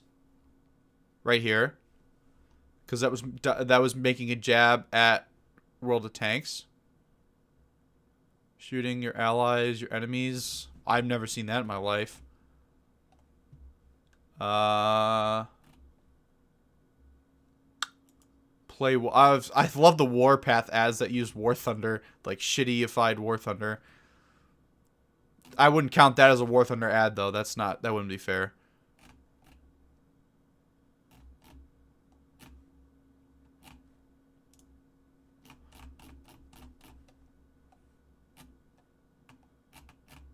This is just Google Images, of course. Like, that's the old Victory is Ours or Battle is On trailer. That's a loading screen or whatever. That doesn't really count.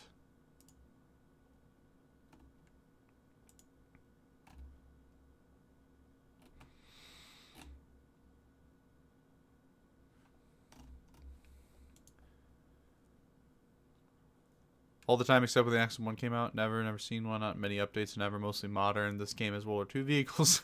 It's all Cold War modern vehicles since 2020. I don't remember how long. Maybe it's a quick frame or two.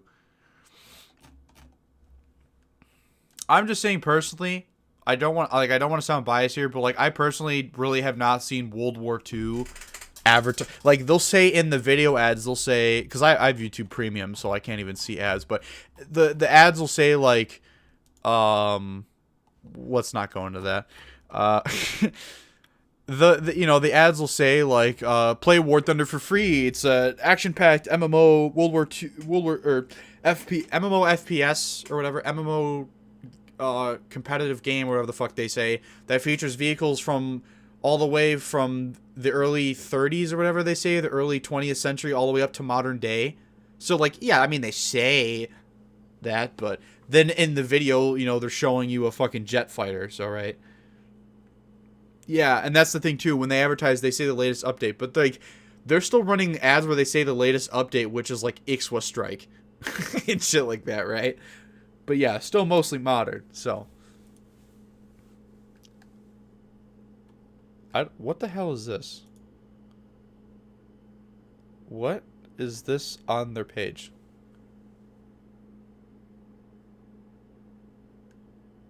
Is this like some kind of stupid advertise?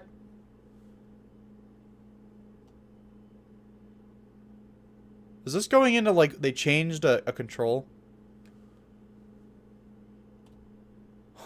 I don't even know if I want to read that paragraph. What? I'm just going to speed read this. So it turns out that the main key parameter that we can change without significant harm to the game and players is a revision of the total time to reach the top and get the whole line, with some smaller tweaks like modification, research speed, balance of repair / gain, and so on. We have already done this kind of revision 3 times, and it's probably time for the next one. This work takes many weeks, so we will... If it ain't broke, you don't fix it. If it ain't fucking broke, you don't fix it.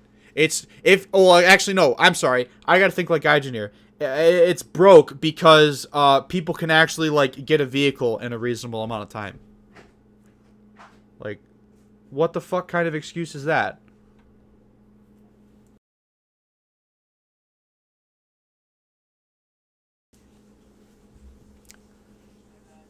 We're no doubt open to other suggestions we may have... I literally don't understand what they're saying here. Like, what the fuck?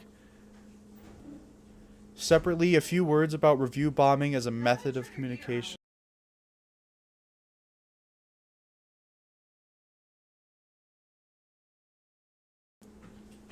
Sorry about that. Separately, a few words about review bombing as a method of communication. What? My English. My brain. Alright. Oh, this is the last part. Okay.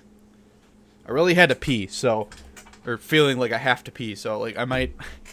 I'm gonna take a quick piss break, and then, we'll cover this. So, I'm gonna leave it here. I will be right back.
Alright, I'm back.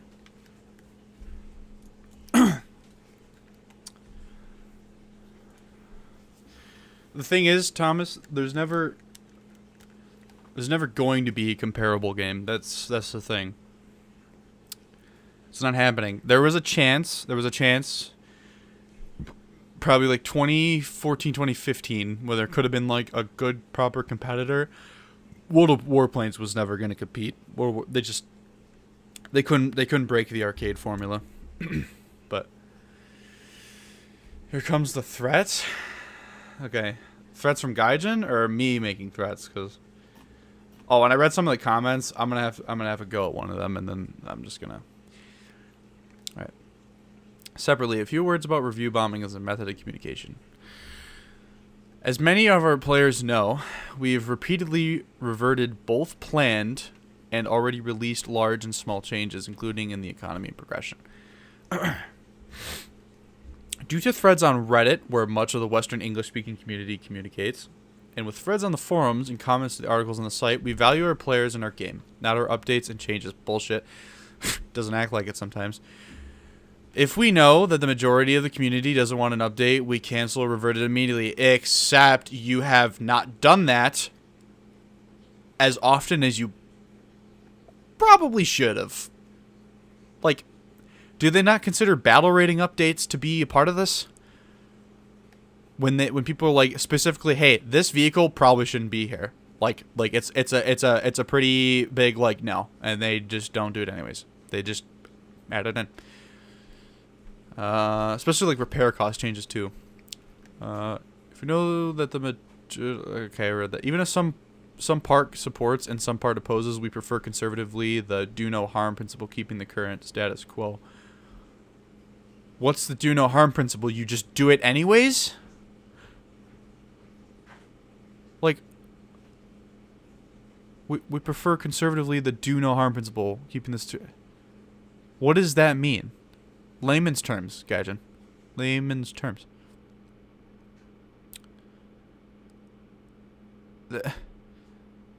That just doesn't make any sense. I'm trying to process like what they're... Just don't want to write this article. The current status quo is that they just keep throwing in changes that, like, there's going to be the people that are biased against a change because they are an asshole and they want to play something that's really overpowered or broken. Right? Like, those are going to be the people that may oppose a change or support a change on the inverse, depending on the change. But, like I said, when most content creators are agreeing on a change not going that way, that's not... You don't just keep the status quo. When more experienced players are indicating that something should not go a certain way, whether they're a content creator or not, I'm not trying to give content creators some sort of special status. I'm just saying that we do have, on average, more experience with the game than some of the people that are going to have stupid shit posts on the forums. But, like, I'm just saying that. It's just the status quo. Like, again, the TWCS is an example. And Spookston literally disproved the stupid forum post suggestion that showed a picture and said it was one variant of the T25 or one prototype when it was actually the other because of some, like, random little thing. And they still were like, well, we don't want to upset the status quo, so let's do it. Like, what do you mean, what status quo? Because the status quo always changes. The bar is always being shifted. Like, what?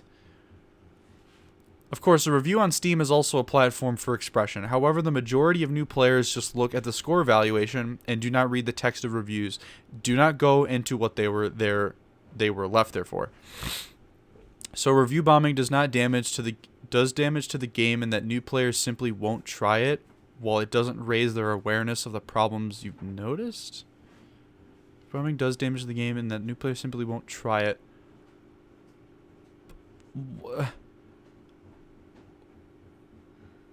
It doesn't raise awareness of the problems you've noticed. I'm sorry, can you just go to YouTube and just type in War Thunder problems or like War Thunder review?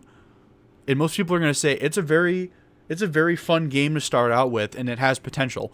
But and the but is, it's the biggest but that you cannot lie about, all right? It's my other brothers can't deny kind of level, but all right. It's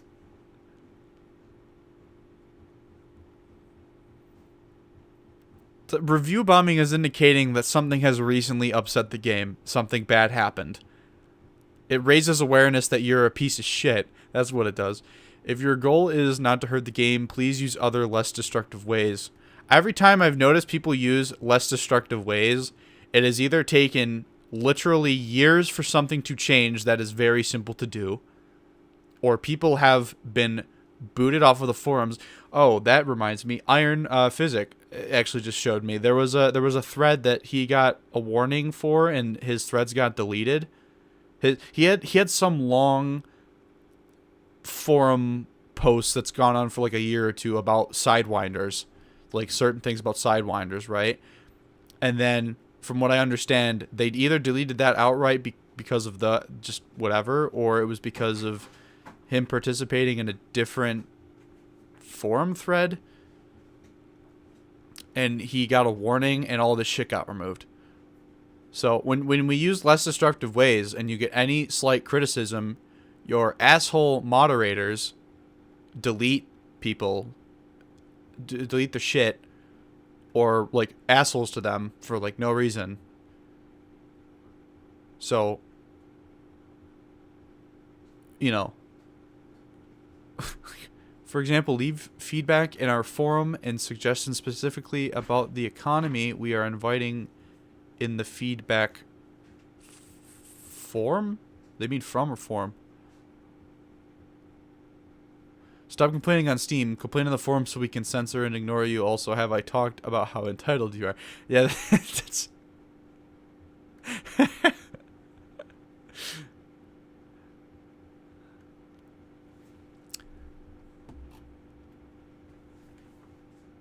Also, review bombing will not cause modifying or nullifying in-game prices. If the game is shut down, no one wins.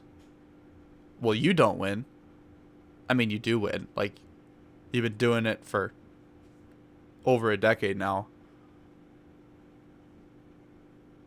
Like, I mean, you have money. You've had the money. I've seen them in, like, fancy cars. So, like, I mean, the people that don't win are the developers that have spent years of their life investing into a project that they care for, because they lose their income. But the jerk off at the top with all the money that they've reaped from the game, I don't want to start rumors, but like and shit like that, but you know, it's not uncommon, or it's not unheard of. That's the better way to say it. It's not unheard of that game developers have underpaid their employees and people at the top reap all the money. Like, perfect example of this was with Eugen with Wargame, the RTS series. They were like, a bunch of their employees walked out because they were treating them like pieces of shit, and they wouldn't give them their wages. And they took all the rest of the money for themselves. Like, the people that had control of the money basically fucked over the developers. I'm not accusing that of happening at Gaijin, but I would not be surprised if the developers are being underpaid. Because they definitely wouldn't win if the game shut down. But the asshole at the top with all the money, whoever that may be, it could be Kirill and his brother, it could be whoever. You know, it could be people above them. It could be investors, shareholders, whatever. Those people always win.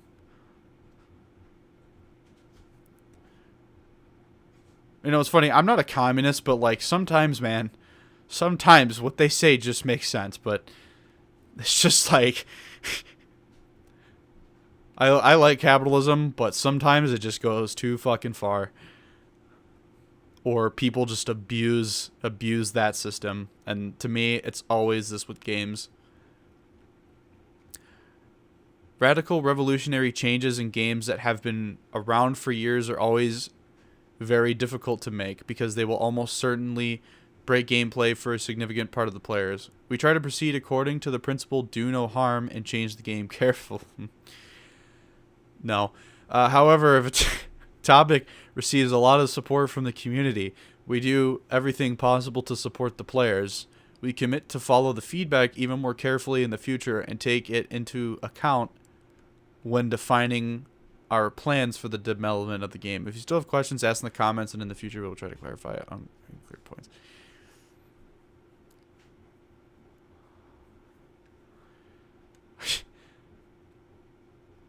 How many? So again, I'm so glad I watched Ash's one video because it reminded me kind of sort of all like the times. Although I don't know, was it no, it was Fly's video where he mentioned the M48 fiasco, which I don't remember the details specifically, but it had to do with the German patent being lower than the American one, and they were going to lower it to 6.7, which, oh yeah, that is what it is. That is exactly what it is, wasn't it?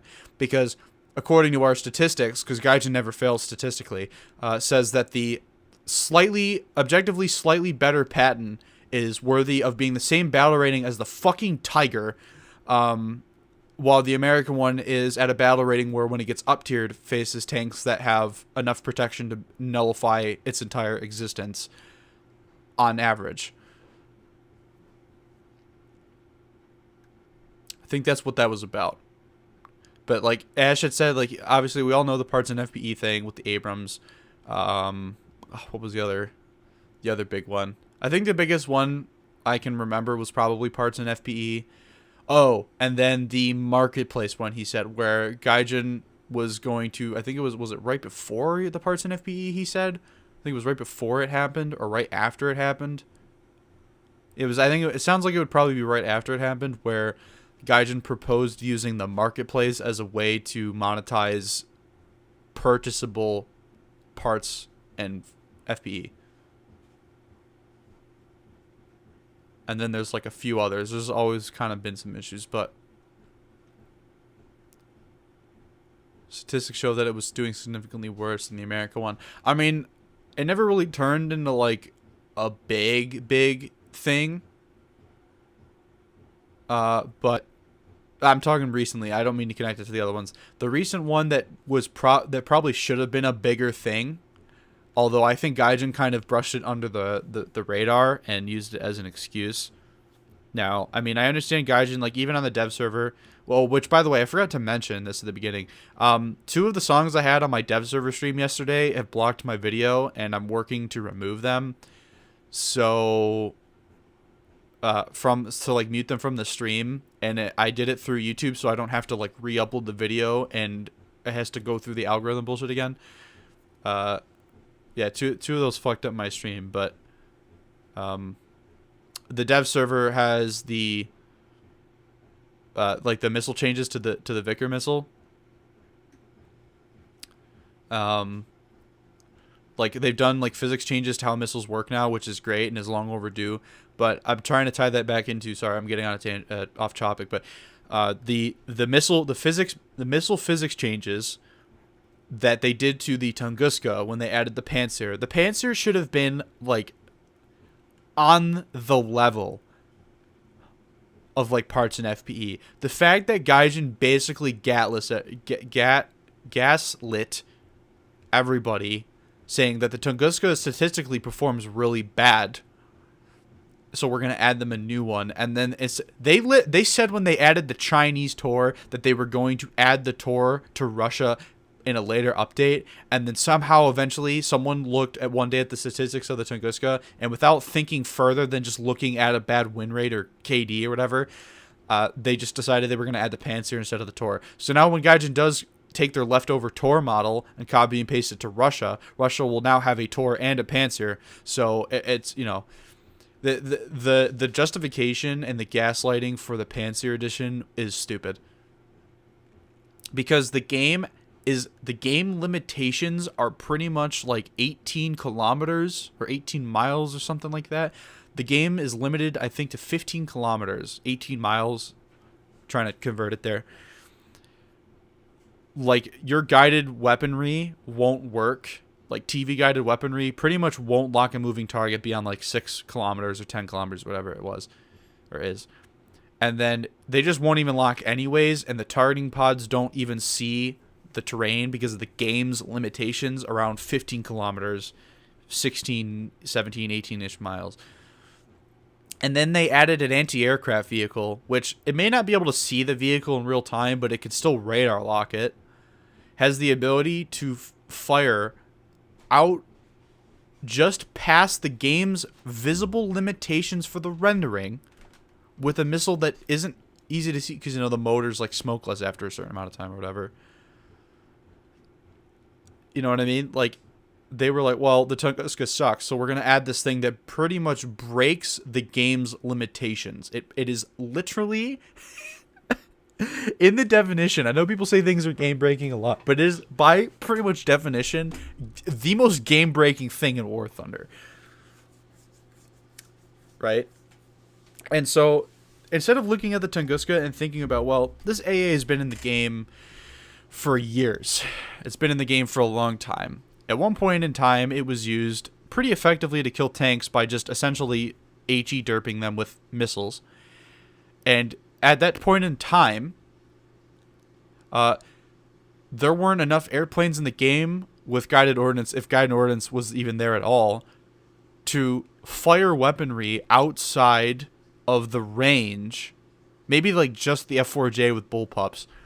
But there was pretty much nothing in the game that couldn't fire weapons outside of the effective gun range of the Tunguska.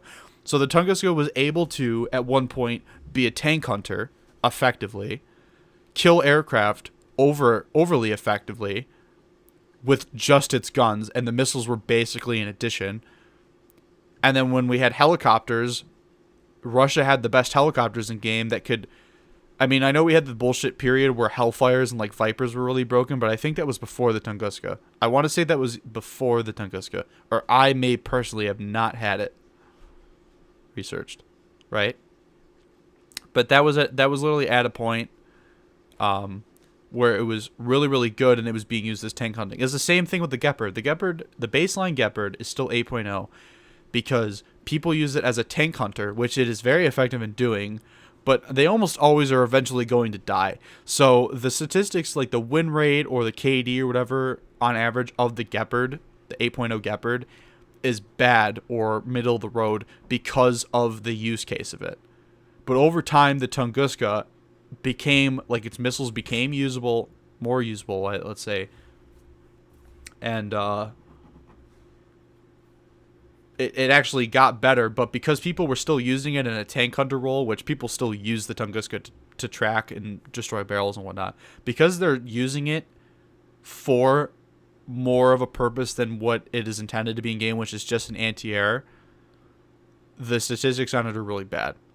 And then when Gaijin gave us that dev blog about why they were adding the Panzer, the justification, and they were showing the graph with the Tor, the Tunguska, and the Panzer missile performance, and they said, well, the Panzer is actually kind of shit when it gets really far out. It's like, well, like, yeah, people will get a radar lock, but what are they going to do? They're going to dive down to the ground, and they're going to get shot down by you at close range, or they're going to fly up high, and you're going to be able to hit them because they're just, like, barely trying to dodge the missile, right? Anyways, I don't think Gaijin really mentioned that they were nerfing the missile performance of the 2S6, or they didn't make it as much of a point to say, hey, we're actually nerfing this, so maybe they do need something that is more agile to like make, you know, like a better SAM. Gaijin really didn't justify the addition of the Panzer and the way that they probably should have. Still don't think it's justified anyways, but you know, because we had, like, for years, remember, even, like, it was only in the last year that Gaijin actually improved the ground terrain rendering on tank maps, because they have a nav mesh versus air maps which don't, which they still have some issues, but it's, like, with trees and stuff. But, like, you couldn't even really reliably use, like, walleyes or mavericks to hit even, like, stationary targets at a certain range, because the game didn't even allow you to lock them. Like, in real life, the walleye can be dropped and lock something from X range. In War Thunder, it doesn't work because the game wouldn't render the terrain properly. So you couldn't even see targets. Or the game wouldn't even understand that you were trying to lock something, and it just freaked out. Like, there are literal game limitations to certain things in the game. And then they go and add the Panzer. So it's like, I'm getting confusing here, but you get what I'm saying. It's stupid.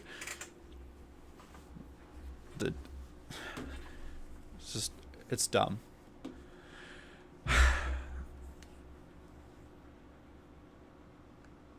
Like, seriously, let's all just pretend that Russia doesn't have, like, the strongest top tier lineup in the game.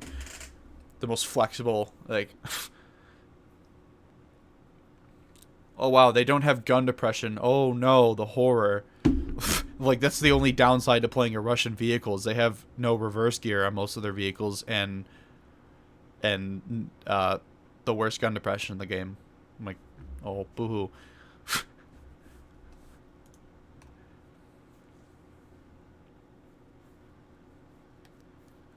I don't really know how to feel about this last part, though, to be honest. Like, I mean, people can draw their own conclusions to whether or not they're, like, really threatening to shut down the game. I don't think your Steam reviews... You know what? Now I'm thinking, this is a goal. It's a goalpost shift. They're shifting the goalpost. Your Steam reviews are going to do nothing. What's doing the damage is people are participating in the game that were providing you income are getting irritated. All right, they're getting irritated and they're not going to then continue supporting the game. The Steam review is the symptom. The Steam review is not the cause. It's just another symptom of the sickness. Like, it doesn't literally. They are leaving a Steam review. They are bombing the reviews, sure. But the new players that are gonna maybe like, okay, no, now I'm thinking of it a different way now. I'll wait on that. But yeah, no, they're just those active players that were giving you money are just not giving you money anymore. Gaijin, in a way, is subtle. They're saying it without saying it. Is that the Steam reviews mean that when new players download our game and they go to purchase the packs off of Steam directly or whatever, they're going to see those reviews possibly, and they're not going to want to go spend $400 on premiums to get to talk to her. This entire thing, not only is it a gaslight, it's a massive contradiction. It's a massive contradiction. In more ways than one. Like, running a company by no means is easy, but at the same time, there is a lack of morality here. Or a lack of it's just a lack of common sense. To me, that's what I think it's a lack of common sense, personally. There is a lot of ignorance, or not ignorance, arrogance.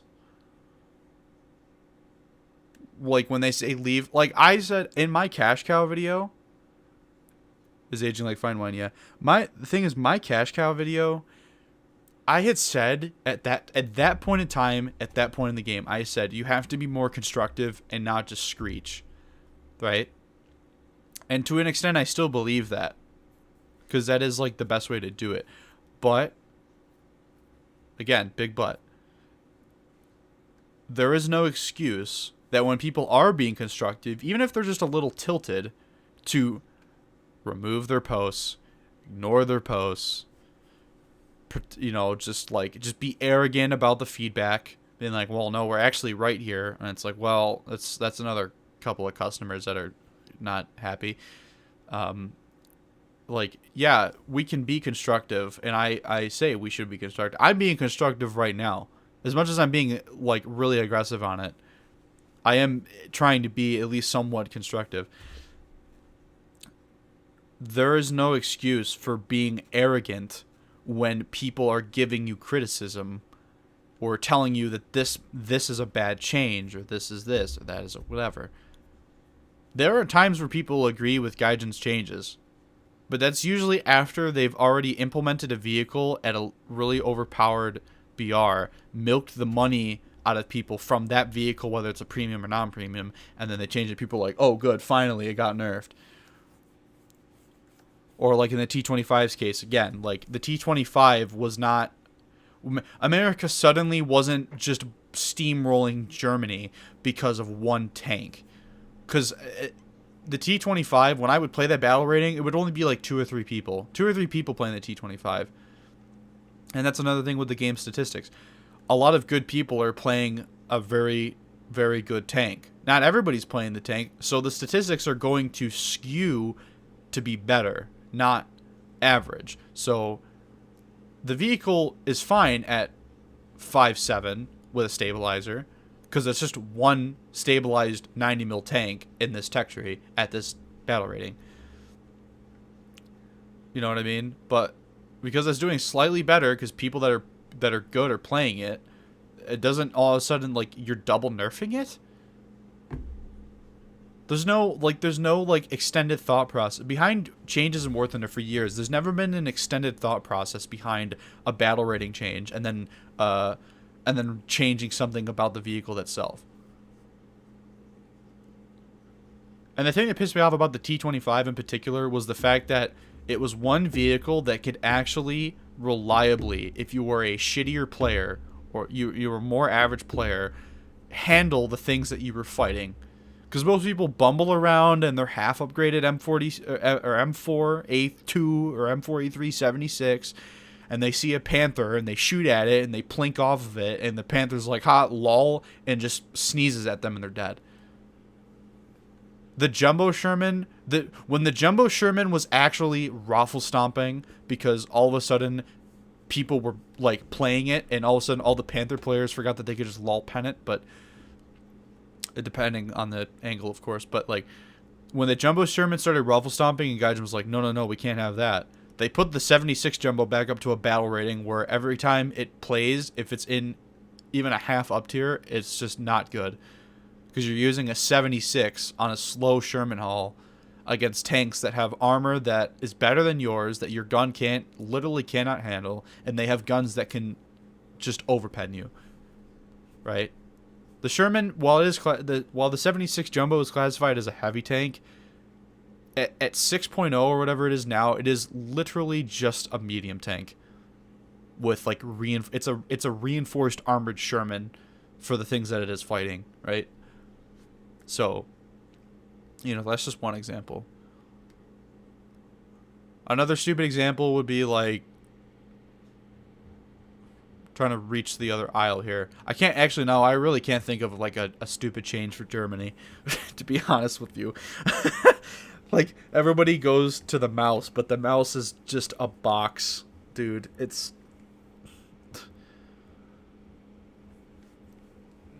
I can't even go into the mouse. It's just, I can't. There's no justification for it.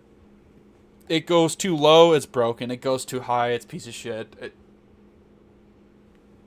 There's no way around it. Wasn't the Tiger 6.3? Like, the Tiger 1s? I don't think the Tigers ever were higher. The basic Tiger 1s were higher than 6.0. Or maybe the Tiger E was. But that was because there was a lot less shit in the game, so it being at 6.0 had kind of made sense.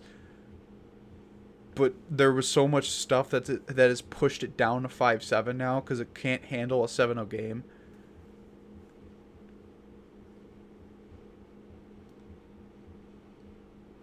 Yeah, like the stupid changes, like the German M48 was just flat out. That was a prime example of Gaijin looking at a spreadsheet more than looking at the game. Like, it was like they didn't even go in and play the vehicle, and were like, oh, this is actually like really overpowered. Maybe this shouldn't go down to 6.7.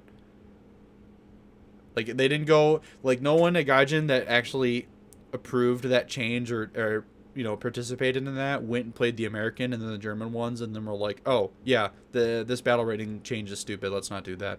It took the community to lose their fucking minds to do that. Why should it take the wider vocal part of the community to have a shitstorm for a battle rating change, for a number on a spreadsheet to be changed? Okay, like, seriously, think about it. It was a shit show for the most common sense battle rating change ever. Just, like, really, you got to think about it like that. That is just, again, it is retarded. It is Mark 82 Snake Eye, okay?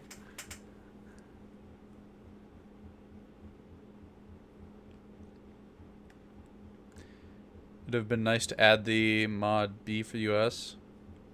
What is that? Like, it was like an earlier thing or something?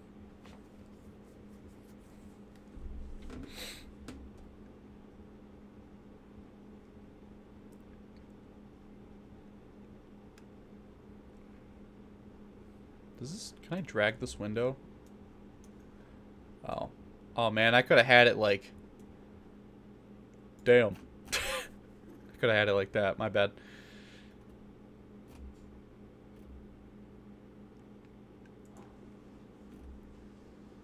I'm not even going to go into a lot of the... maybe I will. Let me just read this. The problem is that we reached the point where it isn't playable for free-to-play players anymore. The costs are getting too high and it needs to be reduced. Additionally, we're getting more and more vehicles in the trees and needs more and more time to reach top tier. While yes, the experience is important, I don't want to need to play an eternity to reach those higher points. Additionally, the game has 10 different nations with ground aviation. This guy says the only change that matters is repair costs. No, everything matters.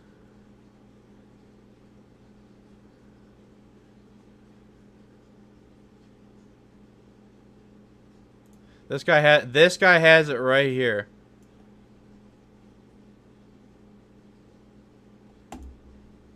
The game has significantly reduced the lucrativeness of premium.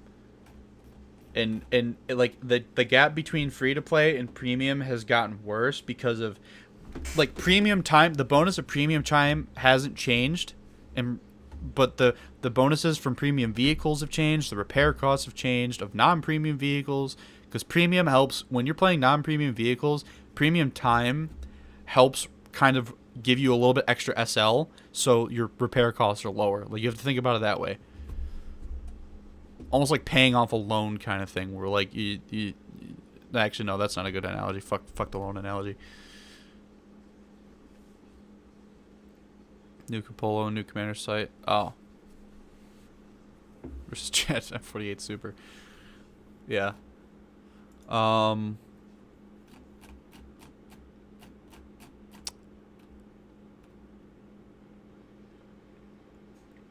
think I was kind of hard to read this guy's comment because I think there's some spelling errors in here, but BR compression, overall bad economy, and premium SAM. See, it's funny. BR compression was a serious issue to me. I don't well, no, I mean it is still an issue. But I don't think BR compression is the problem anymore, or not the problem, the main problem. It is a problem, but it's not the big issue. Like BR compression was a big issue as they added more and more advanced main battle tanks and jets. But now we're at the point where we already have more advanced jets and more advanced tanks, and so compression is really just like, again, like the frog foot being a stupid BR. Or like the T29 is really good because German players suddenly don't know how to pen it, even though funny enough, the Tiger 105 can just lull pen through the front manlet of, and I think the hull of the T29 and the T34 and the T30. So meanwhile they can't do it to the Tiger, even though that was literally what they were built for, and that's what their guns can do, which is funny. But the T29 is 7.0, 7.3. I think it's 7.0. While the T30 and the T34 are 6.7. And the Tiger 105, which has technically a better gun in terms of its performance against the T29, is 6.7. Like, so the T29, while it is still good, like if you're a good player, you can do well with it. I know Zentorn, if you're watching the stream, I know that like he just got a nuke in it the other day, like 2 nukes, I think. Like he does really good in it. But it's still no reason for that thing to be 7.0 for whatever reason. Like that's the kind of compression that bothers me, is vehicles that are just over tiered and then vehicles that are under tiered, and all it takes is for them to move up in battle rating just a little bit and then see how they perform, and almost always it'll balance itself out. But then Gaijin like has this obsession with taking massive sweeping waves of BR changes and implementing them all at once, and it changes like the flavor of the month or the meta all the time. And so vehicles that were previously over tiered or under tiered are now like not the main focus, or sometimes it may like exacerbate that, and then balancing that specific vehicle is more difficult. There's always like this constant meta shift, this constant need to shift the meta for some reason, or not. Like I shouldn't say meta, like flavor of the month and meta are kind of different things to me, but it's mainly just that. And then yeah, like most German players like brains. Like that is they have the spirit. But yeah, it really comes down to that too. Like they're like the whole like age old joke of like German mains have tunnel vision is like true. I don't really know why, but it is true. Sometimes when I play Germany, I notice myself having tunnel vision too, but game having such a hostile community. Yeah, you're right, cuz I noticed that like after New Power. I really did notice that after New Power where it was like every like flavor of the month became more of a thing, and that was also cuz premiums were like more of a thing.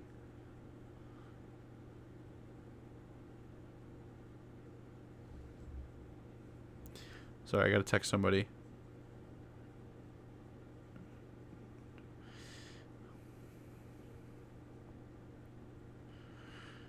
Because he's bothering me about Snapchat streak. Sorry. Yeah, the after New Power, the flavor of the month thing mainly has to do with premiums. In my opinion, mainly premiums, and then the one or two good additions. But that's also because the flavor of the month thing happens because they're adding a new advanced vehicle. Like the T80 BVM, when it got added, like playing anything other than Rush was pointless because it was only the BVM that was like significant. So the things weren't being balanced. A better example would be when they added the Leopard 2A6. The Leopard 2A6 had it was the only round in game capable of reliably. The CL3143 was pretty powerful, and so was M829. But DM53 was the only round, and it was only on the Leopard 2A6 for Germany. It was the only round capable of lull penning through Contact 5 at the time, reliably. Because CL3143, while it can do it, I've only, in my experience, playing Italy, the Ariete, however the fuck you're actually supposed to pronounce it, playing the Ariete, in my experience with that, it would only work at point blank when you actually aim down and shoot down into the armor, so the Contact 5 isn't providing that extra bit of protection against the angling of the hull. The Alfredo pre-series.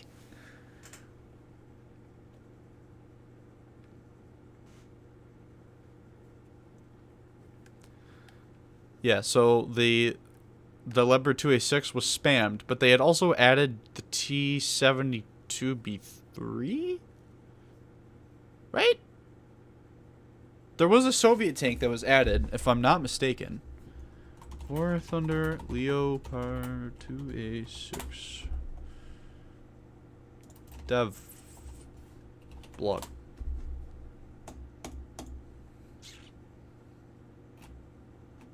This was also New Power, right? November 2020. This lines up. Yeah. Aha! This brings me.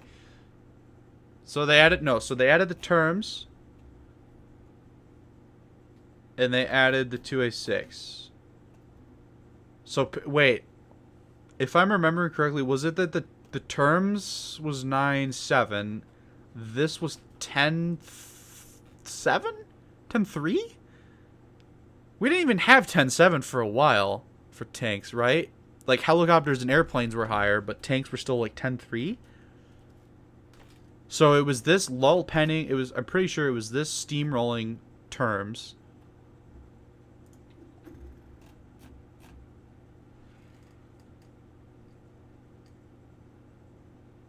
It was 10. Yeah, so it was super compressed at that time. Man, it makes me really appreciate how much now we have 12.0. Oh, that actually, it's starting to spark some memories. The amount of times, that before this update and some of the other updates, people were like, can we just get 12.0? And Gaijin's response, that was another famous Gaijin response, which I'm going to remind them of now, assholes, is my queue times. There never would have been if we had 12.0 when New Power came out, there literally never would have been a queue time issue. But if there would have been an issue, then that's maybe a problem with your matchmaker, Gaijin, and you maybe shouldn't be lazy and, improve it. But either way, the the 2A6 was super broken. We might not even have had the production Ariete yet. Ariete. I think it is Ariete is how I'm supposed to say it, but Ariete. Ariete. Yeah, I don't think we did yet. Might have still been just the pre-series, which makes this even more insulting now that I think about it. But either way, yeah, like DM53 was a bitch, and it was just a flavor of the month. But at the time, I mean, it wasn't bad. Would you mind decreasing the slow mode? Oh yeah, sorry, I forgot to check that yesterday. Can I change it live? Subscribers, slow mode. Aha! I'm gonna change it to 10 seconds, cause for a while when I was streaming, YouTube was like full of bots. I am very sorry about that. I forgot to change that before I started streaming. My bad. It should work now. Should be only 10 seconds. Just so, because obviously people are participating now, but sometimes when you start a stream and like people, like there's not people here, it would do that. So I just have it on as a precaution. That's my bad.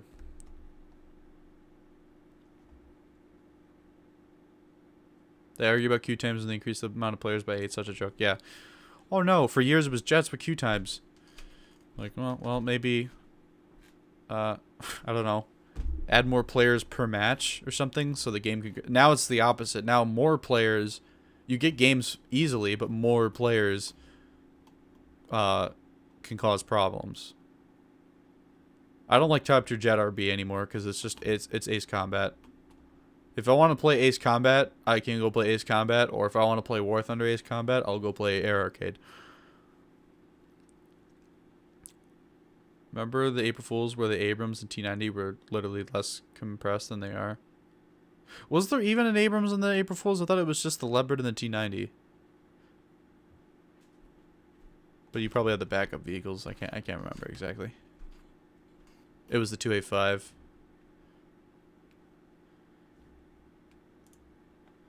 Two hours, 30 minutes.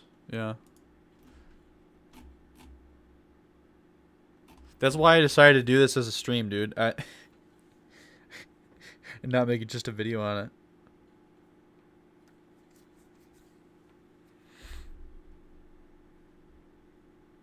Yeah, I think it was the Leopard and the Apache. Claims Gaijin.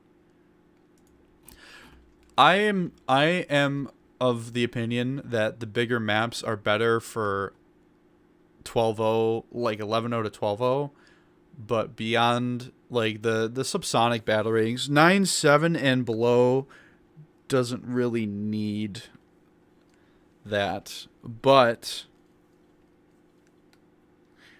that's why ARB EC should just come back, and all of the big maps from ARB should be removed, because everybody that wants to play fast pace, quick matches can play standard ARB, and everybody who wants to play a more drawn out match can play ARB EC. It is as simple as the click of a button. As much as Gaijin will say, oh, it's going to take this, it's like, well, you've had years and years and years and years to do it. The time and effort that it took Gaijin to add the EC maps and other big versions of maps to Air RB, they could have just been spent working on RB EC and putting it in the event tab like Sim is, and then just having Air RB be what it was. It's not rocket science.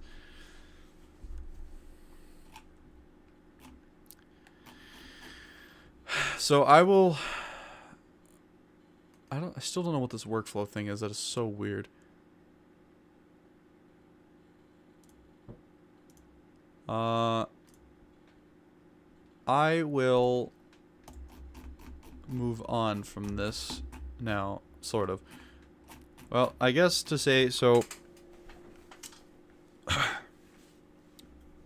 for options, for feedback, for my personal feedback for Gaijin, which, Jesus, I'll need to timestamp this video. That's gonna take me a while. Look, let's not pretend that Gaijin apologizing is because their bottom line is being hurt. Them asking this entire post is them panicking because their bottom line is being attacked. The people, again, the people with the money, not BVVD, not Mike, not Oxy, not those people. I'm talking about the people with all the big paychecks and all the money. This is their bottom line, and they don't like it, right? So we understand. We understand the bottom line. Oh yeah, I was gonna go into Conte's thing here. This kind of triggered me, but I'll just leave this here just to read it. But yeah, like that's just, I was gonna react to this earlier, but I moved on now. This is just, I'm not even gonna open my mouth about that guy, or about that comment, I should say. But yeah, so yeah, this is their bottom line being hurt. Let's not pretend that Gaijin is in any way truly sorry until we see it. As always, actions speak louder than words. So it's the bottom line, and for something to actually change, which Gaijin said in the other post, they wanted to do a big economy rework midsummer, sort of. I will give them some suggestions. First thing, for repair costs. Repair costs should be based off of rank and battle rating. Tiers or ranks should be separated into certain battle rating numbers. So let's say every rank goes through 3 battle ratings, right? Okay, someone just threw something down the stairs. So let's say that rank is each rank is 3 battle ratings. So rank 1 is battle rating 1, reserve /1 to 2. Fuck, I need like a spreadsheet or something, but I might just do Notepad.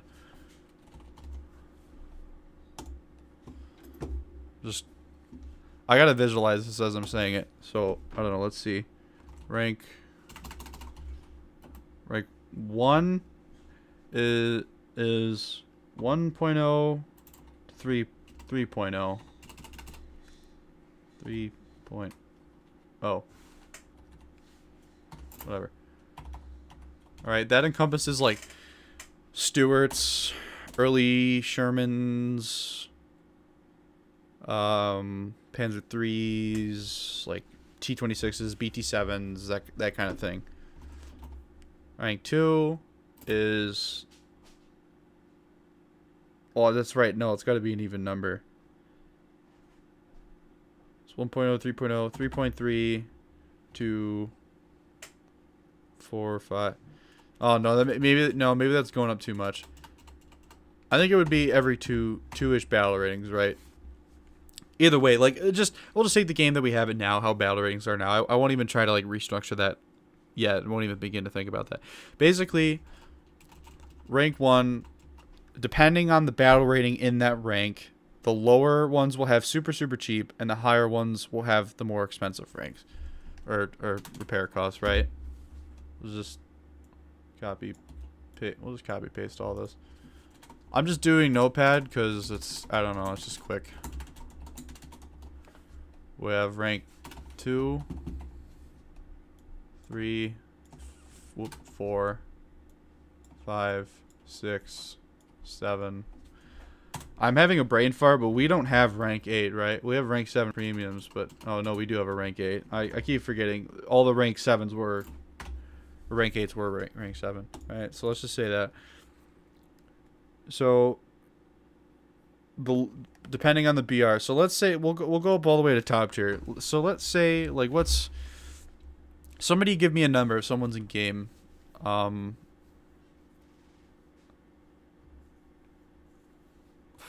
Let's go. Let's think of it this way.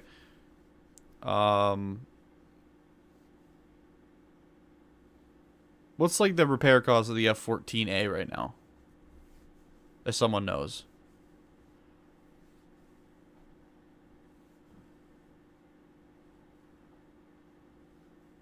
In dev. We'll just do it anyways. What's the repair cost of the F14, and then what's the repair cost of the plane in front of it, which is the F8E, which are definitely vastly different technological wise.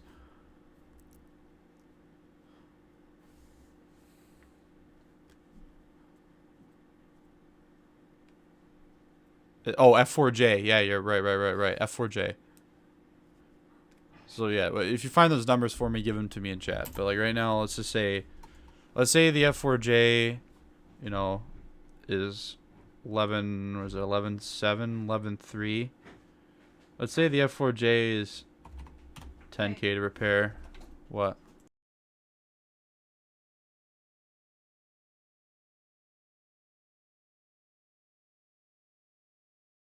Anything?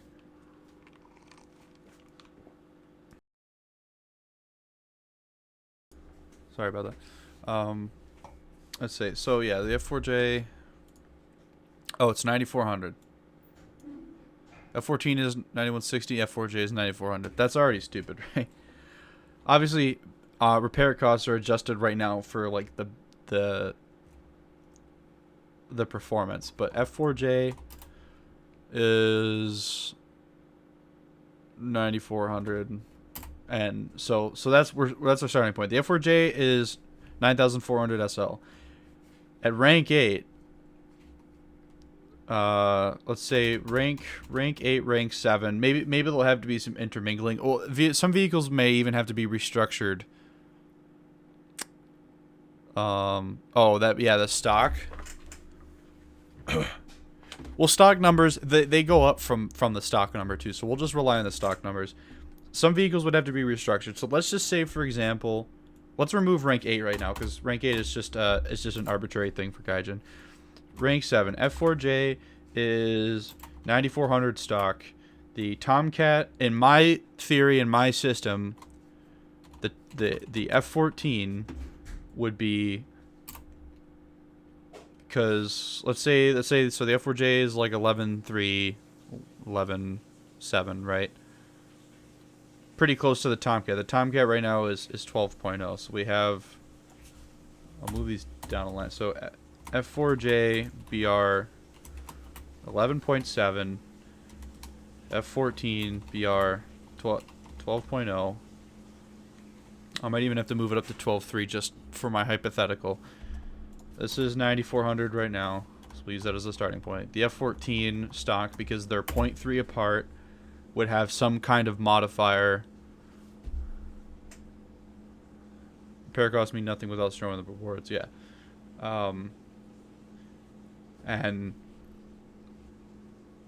because this is 12.0, it's the top of the game, so maybe there's another like percentage there. The percentages, I can't really think what the percentage is right now, but let's just say that the Tomcat starts off at 9900 stock, so like right under 10K, or maybe we'll do 10K flat, right? By the time they're spaded, let's say there's an increase of like, I don't know, calculator. I got to do my math here. I'm not the best mathematician, but 9400. Let's say there's a multiplier for when a vehicle is spaded. Let's see, 2%. No, that's not enough. That's like nothing. I don't actually know what the real percentage is in game. I'm just going off of repair costs right now. So 94, would it be 200% that I'm thinking of? Times 200%, which is, that's just 2. So that's 18K. Yeah, no, that's like too much. Right? 400 times 0.5%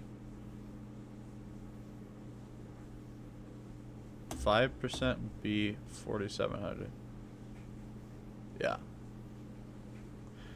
What's the SL multiplier on the F4J and the F14 on the live. Is the F14 actually... The F14A is 250%.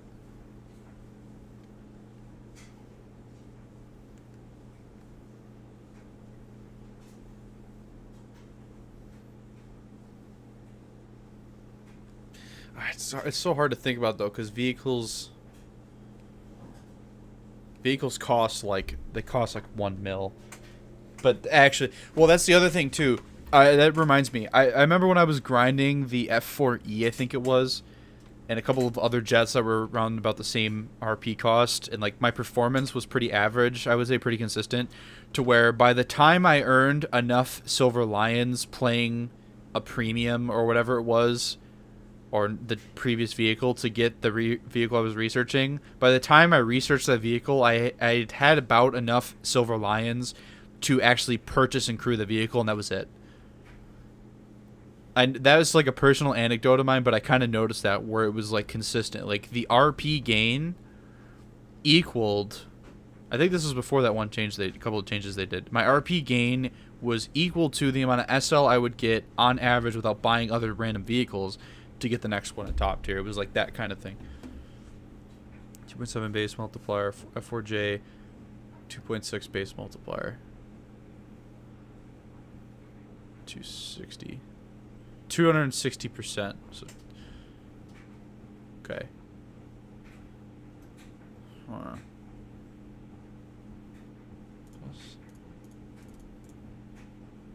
It's 14K. Yes, those don't count premium account or boosters. Gotcha.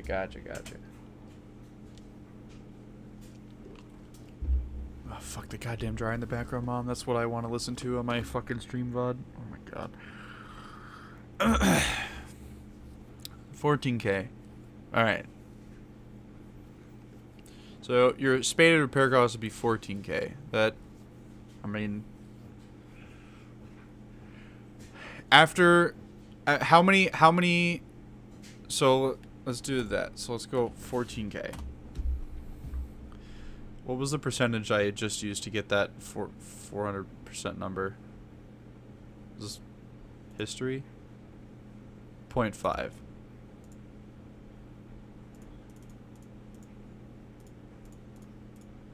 So that's 15K.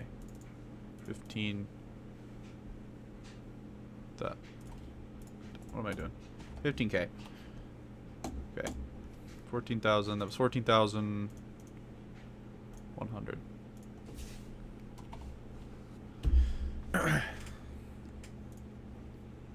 Right. And then you said, where was it here? 7 base F4J 2.6. Like, yeah, that makes sense because they're so similar. They're so similar that in battle rating, and I mean, not necessarily performance. Like the F4J is good, but well, actually, I guess they kind of are similar in performance. If you think about it. Yeah, that makes sense. So their multipliers would also be similar, but let's just say that they have like a flat out repair cost like this. Like there should be no reason that the F14, well, let's say the MiG-29A is superior to the F4J, and it's also 12.0. Like the MiG-29 shouldn't be vastly higher. As much as like it sounds like it's kind of counterintuitive, because like yeah, it would be like way better and it'd be stomping it, and the MiG-29A is really good. There is really no reason that vehicles that are within the same battle rating bracket should be like vastly better, because I don't know what the MiG-29's repair cost is and stuff like that, but because yeah, I'd have to really know the details. I'd have to know the reward multipliers in game, like every kill. Like let's say you do nothing else in the game, you get 5 kills in the F4J, and well, this is a hypothetical, so it's 2.7 or 2.6. 2.6 times, let's say every kill 8,000. The MiG-29 is cheaper. Oh Jesus Christ. Stock, of course. So let's say every kill in the game, just for this hypothetical, every kill in the game nets you 2500 SL. What was it, 6500? And you get 5 kills times 5. 32,500. I'm just using these are like numbers. These are like super low, but let's just think about it that way. That's basically, let's say you get 5 kills and the F4J and your spaded is 14.1. That is just a little over half your repair cost. Like, you're breaking even. I'm just using, like I said, I'm using hypothetical numbers, but that's where Gaijin should do. Gaijin should have like a hypothetical. So a good game on average for like most people would be 5 kills because of the amount of missiles that they have. So Gaijin should kind of look at it this way, like how in performance, like where a vehicle's repair cost is, can it on average like double its repair cost in case you die or whatever. Like, it's so hard for me to explain because like I'm not really good with the math of it, but that's kind of my thought process originally, because I'm kind of getting sidetracked, is every rank should have a set repair cost depending on the battle rating, and the modifiers, there has to be a lot of hypothetical, but the modifiers should be as such to where the vehicle, if it does, because that doesn't even count like win bonuses and premium time, right? Should be able to break even from like a semi-average game. If you die and you just get your ass kicked and you die, I'm not of the opinion that you should be breaking even. Like, you should probably lose a little bit of Silver Lions. RP gain is something else entirely.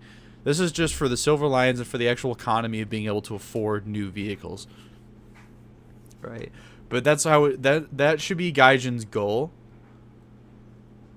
Is that a vehicle without premium, on average, like in the average game, should be able to make double its maximum repair cost. Because obviously, when a vehicle is stock, that extra SL that you're earning from doing good is going to eventually go back into research or buying the new modifications for the vehicles, which are like, at top tier, it's like 20, 30,000, stuff like that. You know what I mean? So, yeah, it's super confusing because I was starting to get sidetracked there. I was getting too bogged down in the math, but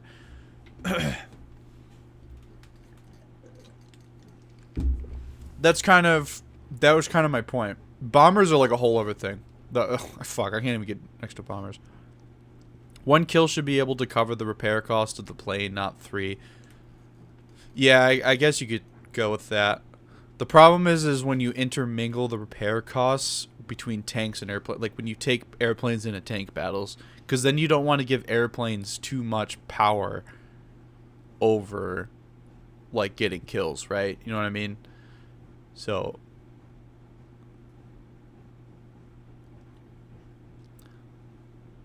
like in a ground battle, like for instance in a ground battle, you should be able to, if you take a cap, break even on the repair cost of a vehicle. Kind of, sort of.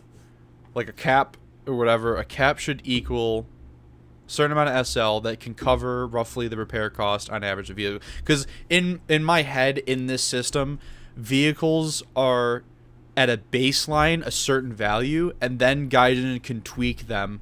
Like, it literally requires a reset fundamentally of the economy, because you need a baseline. Like, the game has been, like I said earlier, with the stacking of like a hamburger, like you keep stacking the patties and they start rotting. The game, I said this in my cash cow years ago, but the game needs a reset for the economy. It needs a new baseline, and that has to deal with vehicles in each rank dependent on BR are of a certain value, and then you can go up and down from there, and then over time,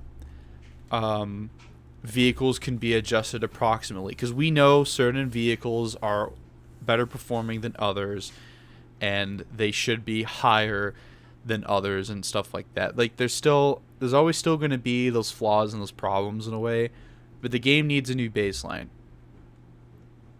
for repair costs and stuff, right?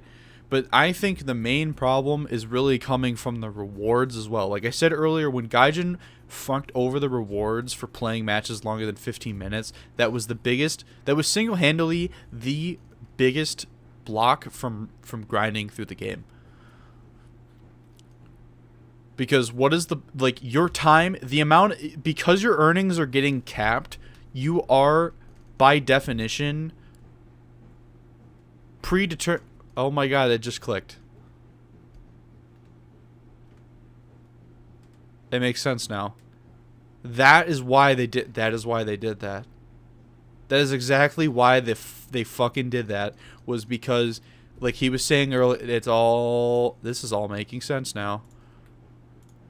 Because they are forcefully.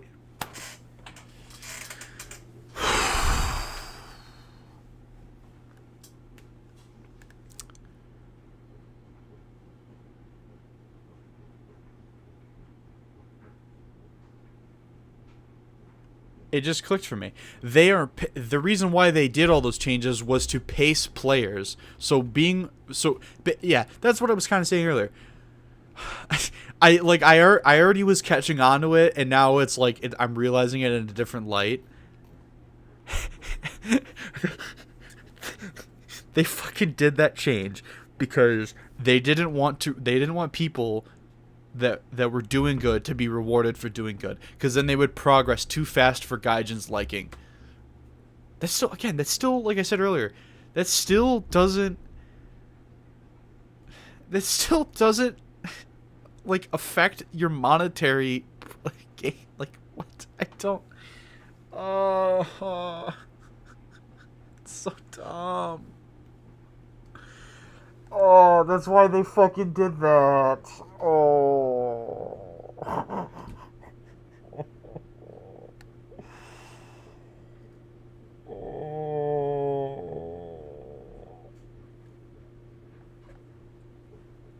They were literally forcing and capping your earnings because they want. And he said the quiet part out loud. I just realized it. Oh my god.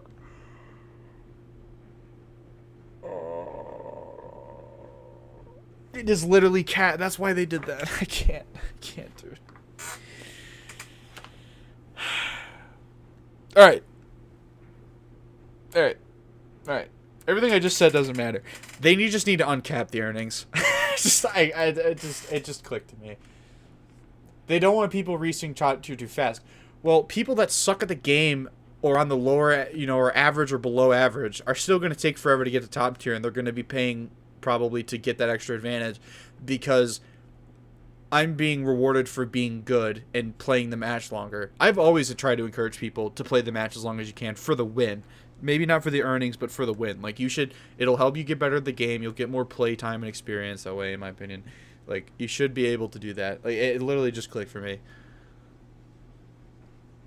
That I was harping on it earlier, and it was bothering me in the back of my head. And I'm like, why is this bothering me so much? Just because it's clicked now that because they want people to there has to be a reasonable amount of time in their eyes, reasonable amount of time. I think it would be pretty reasonable to reach top tier back before they had fucked over that RP cap in RB. I think it was pretty reasonable, and now it's even more reasonable because there's more vehicles in the game. Everything I've just said for the past, probably 10 minutes has been pointless because it just hit me.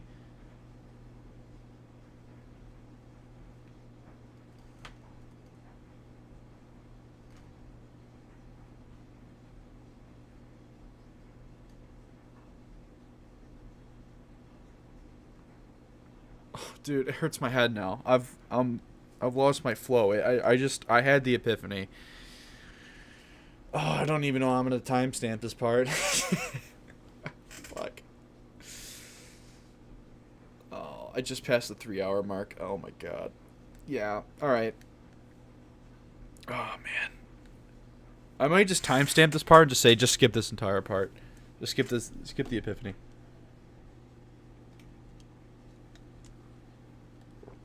Gaijin trying to play 4D. Dude, it literally is 4D chess. I just realized it. That's crazy. That is crazy. That just, it's, yeah. Either way, repair costs need to have a baseline, and then they can go from there, and they need to uncap the earnings. That all of those changes they always did. The time based, like they lowered the amount of time in battles because people didn't like long running battles. But oh my god, the other epiphany that I forgot about that was at the back of my mind. The reason why they shortened battle time, not only was it because people didn't want to play long drawn out matches, I understand that, but also because there wasn't worth playing longer drawn out matches because of the cap. So just revert it all. There are more vehicles in the game than there was when they made those changes. Those changes were they were baseless changes that never should have happened. That like, yeah, you can still have shorter times, and maybe there's still, you could argue there's a cap there because the match time is only 35 minutes or whatever. But the fact that you don't really earn significantly more, or it doesn't keep going up from there after the first 15-ish minutes, needs to be reverted. It just needs to be changed. Repair costs are like one thing, but I'm starting to realize it now, it is mainly just the fact that that cap needs to be removed. I can't believe it just hit me like that. I am so sorry, everybody, for people that are watching the VOD and people that are watching it. I'm so sorry. It took me like 20 minutes to realize that. It just like it hit me. They use the grind as a monetization tool. Yeah, all that math, I'm just going to have to timestamp that and just fucking... Actually, if somebody wants to do me a solid... I should have said this in the beginning. Cheeze, maybe I'll like you to do it, but if someone wants to do me a solid and timestamp this video, if you've been keeping kind of tabs on what I've been saying, if you want to send me timestamps and maybe I can like review them and adjust them, that would help me out immensely for this one. I will have to work on the timestamps later after I'm done with the stream, but it is fucking 1 o'clock. Holy shit. Yeah. I've like gone totally off the rails on what I wanted to really say, but yeah, that's my feedback to Gaijin, is literally just uncap the fucking rewards over time. It's just so dumb. Just bring it back. Just maybe standardize everything or something like that. But it is... Just need to uncap it. There is a cap. And Gaijin thinking that they have the fucking right... I mean, I guess they do legally, but the fact that they think that they can use... They can use the economy to throttle...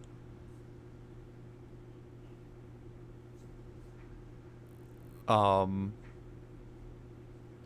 time it takes you to get to top tier is ridiculous, because it has slowly created an overcomplicated pay-to-play system, and it's just been coming to a head for years. For the past couple years especially. Is this Gaijin's response or yours? This is Gaijin's. This is their article. This video is just me responding to it, kind of going over it. I was trying to... My ultimate goal was to make this like kind of like just the ultimate like coverage of this thing. Me just trying to give, well, I think honestly it's the cold hard truth of it, but I've gotten a little off topic now, but yeah, it's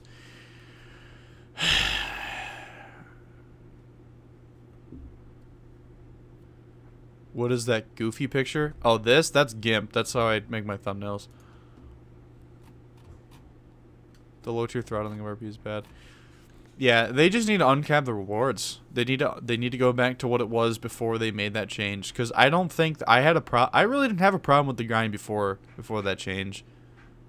There's more vehicles in the game now than ever. Gaijin, you're still like, they're still gonna make money and all that stuff.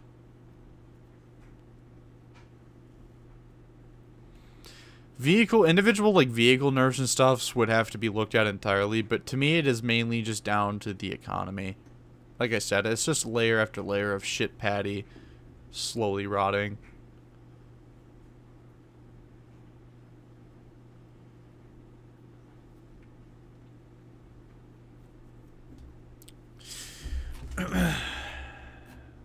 Oh, so earlier someone was asking about Conte's thing. Because this guy had said that he felt the things. I play this game should feel at least some sort of feeling that games are getting better now. He's basically saying that he thinks the game's getting worse. And Conte said that he thinks the game is getting much better. The game is looking better, has better mechanics, has more vehicles, has more modes. First of all, it doesn't have more modes. They just added a new game mode in this update, and it's a fortress game mode for naval. It's fucking irrelevant. Sorry.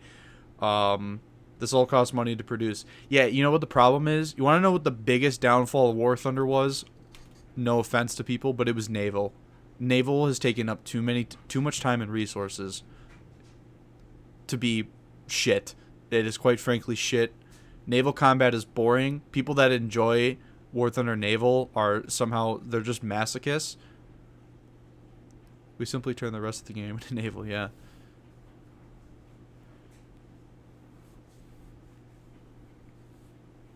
Yeah, Woodworm, you're a masochist.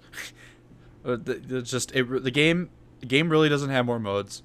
The game is better looking, sure. It has some better texture work and better lighting, but fidelity-wise, the game's anti-aliasing settings are terrible, and the game isn't really that crisp looking unless you play on like a 4K monitor. So that's kind of a 4K like privilege kind of thing. I mean, I can afford a 4K monitor. I just haven't bought one because like I have two monitors that are fine. Has more vehicles. Yeah, it has more mechanics, more vehicles. The grind has gotten progressively longer because there are, one, more vehicles, and two, Gaijin keeps constantly adjusting the economy to be the same. Like they literally said the quiet part out loud. They are throttling the grind because they want to make money. They are using the grind to make money. Like, people have been saying it for years in just a different way. They frustrate players to get them to spend money. Which, yeah, I mean, it works to some extent, but people would also spend money if they were just happy. If they just enjoyed the game and they were happy. If you just made a better game. The game looks great. Yes, it has cool effects and stuff than what it used to do years ago, but this is the thing. I have always been kind of a visual person with games. Like, I enjoy good visuals, but visuals also don't make a game... Just visuals don't make a game good. Because there are plenty of old games that are fun that don't look good, that people will still play to this day, or or games that have good visuals because they aged over time and stuff like that. Like, visuals don't make War Thunder. I'm sorry, they don't. Visuals make War Thunder better, but they don't make War Thunder. More mechanics is kind of a 50-50 because volumetric. A lot of people don't like volumetric. Like, Real Shatter is more mechanics in air quotes that are useless.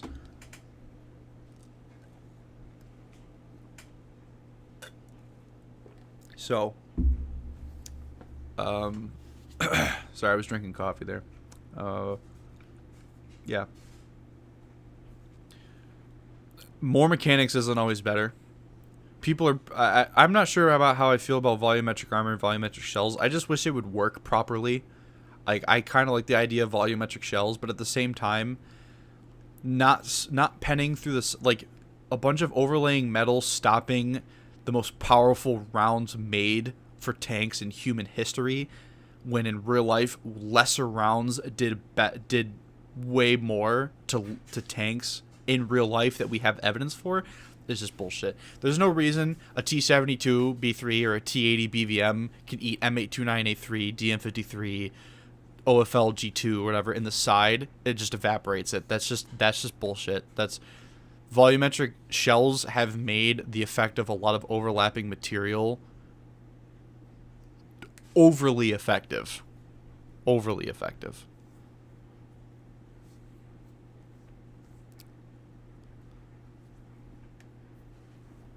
So yeah, and then he says, if people don't like repair costs, the answer is more random loot boxes for more content or pay to play.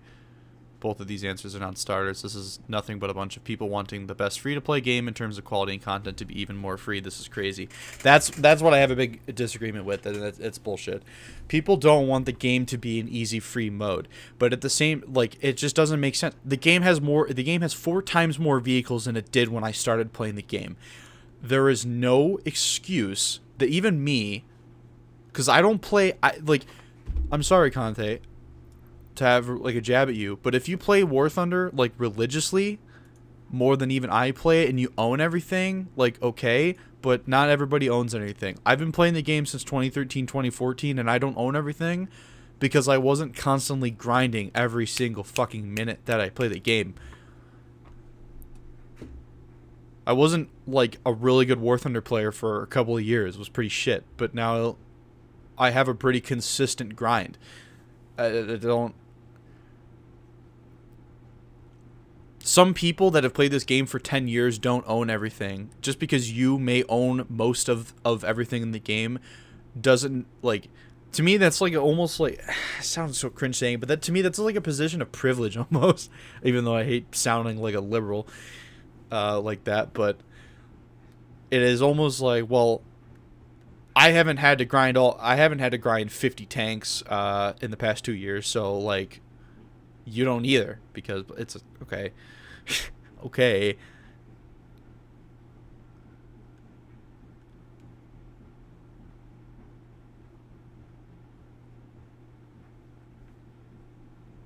Like, I don't know how to explain it.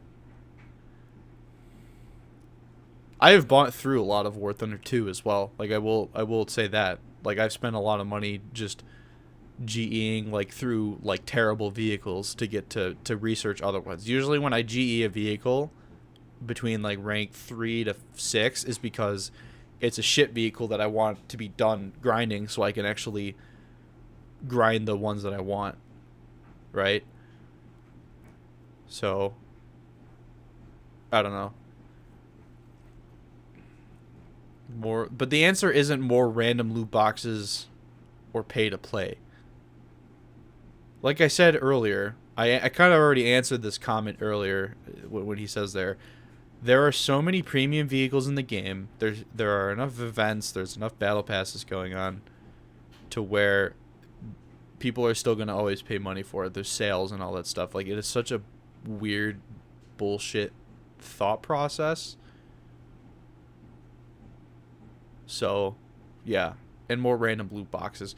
Gaijin drip fed the idea of loot boxes to players. Like, the marketplace originally was only supposed to be for skins, and it's not anymore. So, yeah.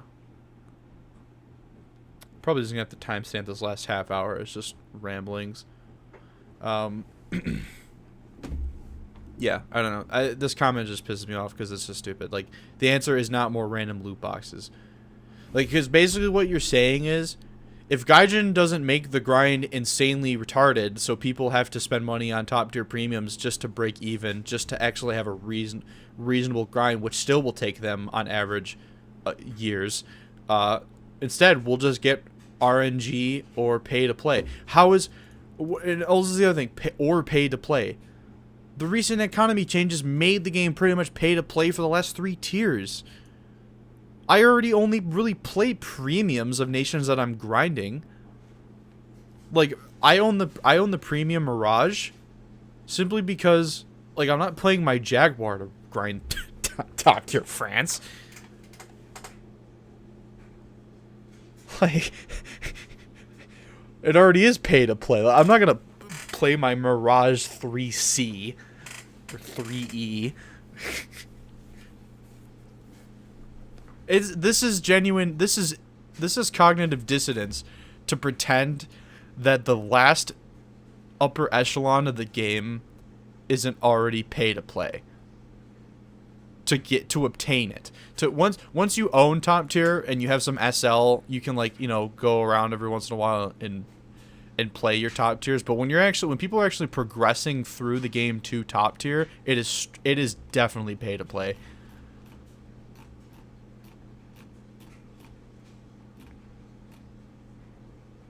Oh yeah, so Colorman, the thing about break and skirmish, mainly break. The problem with it is that they introduced a game mode before they made a map centered around the game mode. Like Gaijin just has a really that's a whole other stream entirely, but all of the game modes needed was tweaking and maps to support them.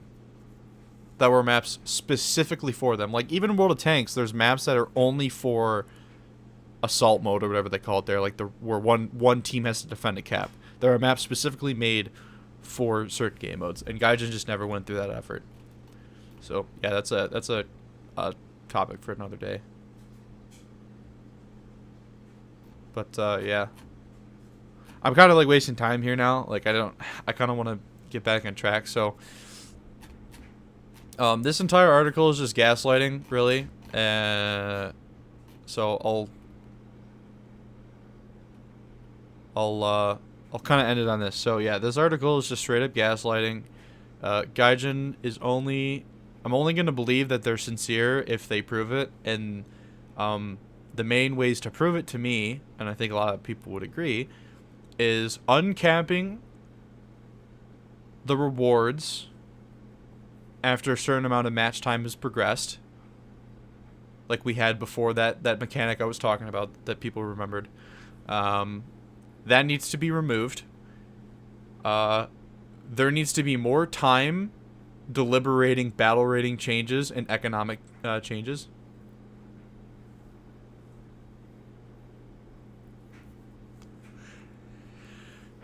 And yeah, I thought there was going to be more to it, but after I had that epiphany, I've now realized that it is mainly just uncapping the rewards, because Gaijin pretty much said it again. Kirill said the quiet part out loud. They pretty much were throttling the grind.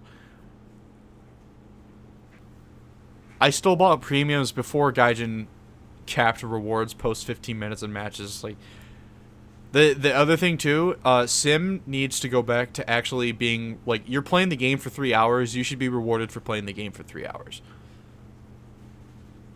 Just saying. Like if you have a premium vehicle and a premium account, you should be rewarded for actively participating in a battle for 3 fucking hours. So, yeah. It's not even about all the time. Like I said, there does need to be a new baseline for repair costs, but a lot of this can just be fixed by reverting years of damage. Yeah, when I checked the Steam reviews, there was 14,000 reviews. Now it's 27,000. I mean, yeah. That's a quarter. That's like almost a quarter of their daily, like, peak prime time player base, because I think it does combine all the servers. So yeah, that's pretty much what it is. I'm just gonna try and make it concise. What's the time on this? 3:18. I'll have to timestamp that. Oh fuck. All right. Yeah. Oh, last thing before I go, because I meant to make a comment on it earlier. Someone brought up the premium frog foot and they said their heart stopped. Yeah. Do not buy that premium. Do not buy it at all. Obviously, people probably already paid the G for it, but I do say do not buy that premium. Do not support it. Funny enough, I also meant to touch on this earlier when I started the stream. I have said a couple of different times that I think War Thunder could use a boycott, and in a way I called it. You know, those people are definitely already bought it. I mean, yeah, it is what it is. You only have so much reach on the internet, but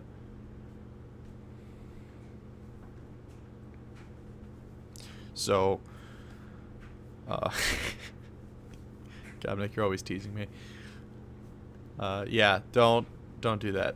Like I said, I always think that the boycott was needed, and I've brought that issue up to other content creators, and people get really uneasy when you say the game needs to boycott, because like I had said on my stream the other day, people that have a economic interest invested in it because it's their only source of income, being a content creator, they don't like the idea of that. I don't know. I think it's deserved in a way. I've always said that I think War Thunder could use a boycott, and now it's kind of happening, and I think it's deserved. I don't. I had just brought up the issue that people should maybe think about boycotting the game, but I never truly believed that War Thunder should be boycotted when I had first come up with this, and this was like probably 2 years ago. This was kind of around the time when I made the cash cow video, which is like 2 or 3 years old. But now I think it's deserved. I think it's finally it's been enough bullshit.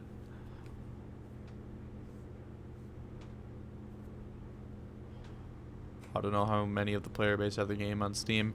See, that it's really hard to gauge too, cause like it says I have 2,500 hours on my Steam War Thunder page, but I haven't had War Thunder on Steam since probably 2016, 17. And for a while, I actually remembered because Steam had... I remember for a while, Steam had a problem with War Thunder, and so I actually had to download the old client. And then I went and re-downloaded Steam again? Maybe I never did go back to Steam. But I remember for a while, I couldn't use Steam. There was a bug. There was problems with it, and it was being weird.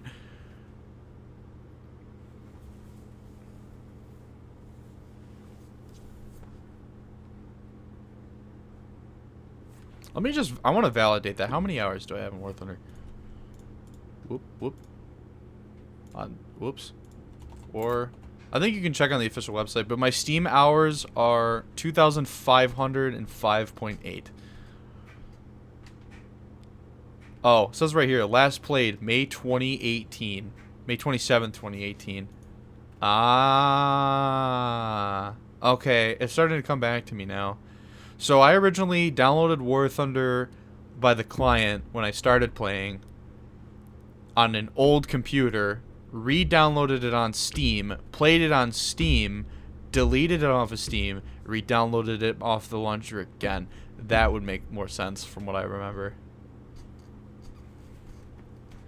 Yeah, that makes sense. Do you have to download it on Steam to review bomb it? I don't know, probably. What was on YouTube ads without saying it takes a whole year to get it. Yeah. I've always... See right here, too? Like, I've always thought that that, in a way, is almost false advertising. It's like pseudo-false advertising, in my opinion. Because they say you can play games... They never say in the ads, well, you gotta grind your way up to it. They just say free-to-play MMO. Which, I guess people would assume when it's free-to-play, then it's like that. But technically, DCS is free-to-play. And you can play vehicles in DCS. You just need to buy the rest of them. Right? I've always thought that it was kind of false advertising. Because they advertise to new players cool modern technology, and then people start the game off and they realize that's mainly the people that leave instantly as they realize that, and then they don't play the game anymore because they were literally conned out of an F-14. But yeah, I want to make this easier on myself for time stamping later. I will check memes though. Is this meme gonna get me? Leave me alone! Okay. Leave me alone! Oh, my headset's off. I probably just deafened everybody. I'm sorry. I'm gonna watch that one more time. Oh, shit, where did it go? Leave me alone! Oh god, that was. I am so sorry. My headset turns off after a while if there's no audio coming through it. I am so sorry.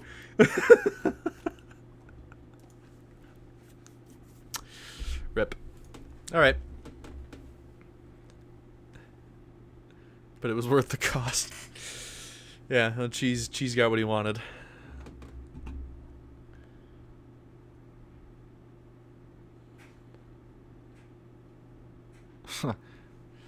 Alright, so last thing before I go, because I think I said everything about the fiasco and kind of my opinion of it.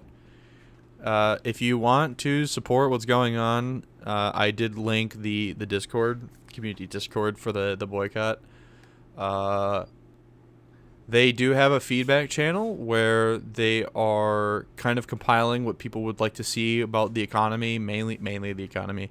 Maybe battle ratings a little bit was in there. I will not be paying the repair costs for everybody's ears. You wanted me to do that just to get that little joke off, didn't you, piece of shit? But just kidding. Yeah, I have it linked. So yeah, if you guys want to provide some sort of feedback, because I think eventually they're going to maybe produce some sort of collective message, collective like massive feedback. So if you want to do that, I have the link in the description of the stream. And yeah, I've been rambling for 3.5 hours. Okay, I'm gonna go enjoy the rest of my Saturday. And if you guys want to join my Discord as well, that's also in the description. Yeah, I got him. I've been on for 3 hours. I didn't think it was going to be 3 hours long, but it is what it is. So, yeah. Yep, if you guys want to check out my Discord, check out the other Discord for the boycott. Ass is shit posting on the Player Movement Discord. Oh, well. I don't think that the boycott was an overreaction. I think it is a deserved, I wouldn't say justified, but it is a deserved reaction for a buildup of bullshit for the past couple of years. So I think that's how I would explain it in a nutshell. So yeah, anyways, take care everybody, good luck. I would suggest taking a break from War Thunder. I'm gonna go screw around on the dev server though, just because I got all that shit for free and I'm just going to screw around on it. So I will be in the VC in probably about 10 minutes or so in my Discord playing on the dev server. So if you guys want to hang out while I Discord stream it, you are more than welcome to. We'll screw around for like another hour or so. All right. All right. Yeah, just give me a minute to give everybody roles, though. I really got to, like, fix up the Discord. And then I'll have to work on timestamps eventually. But if someone was keeping tabs on stuff during the stream and you kind of want to give me some timestamps amongst all my ramblings, I would really appreciate it. Take care, everybody. Enjoy the rest of your weekend. Fuck War Thunder for right now. See ya.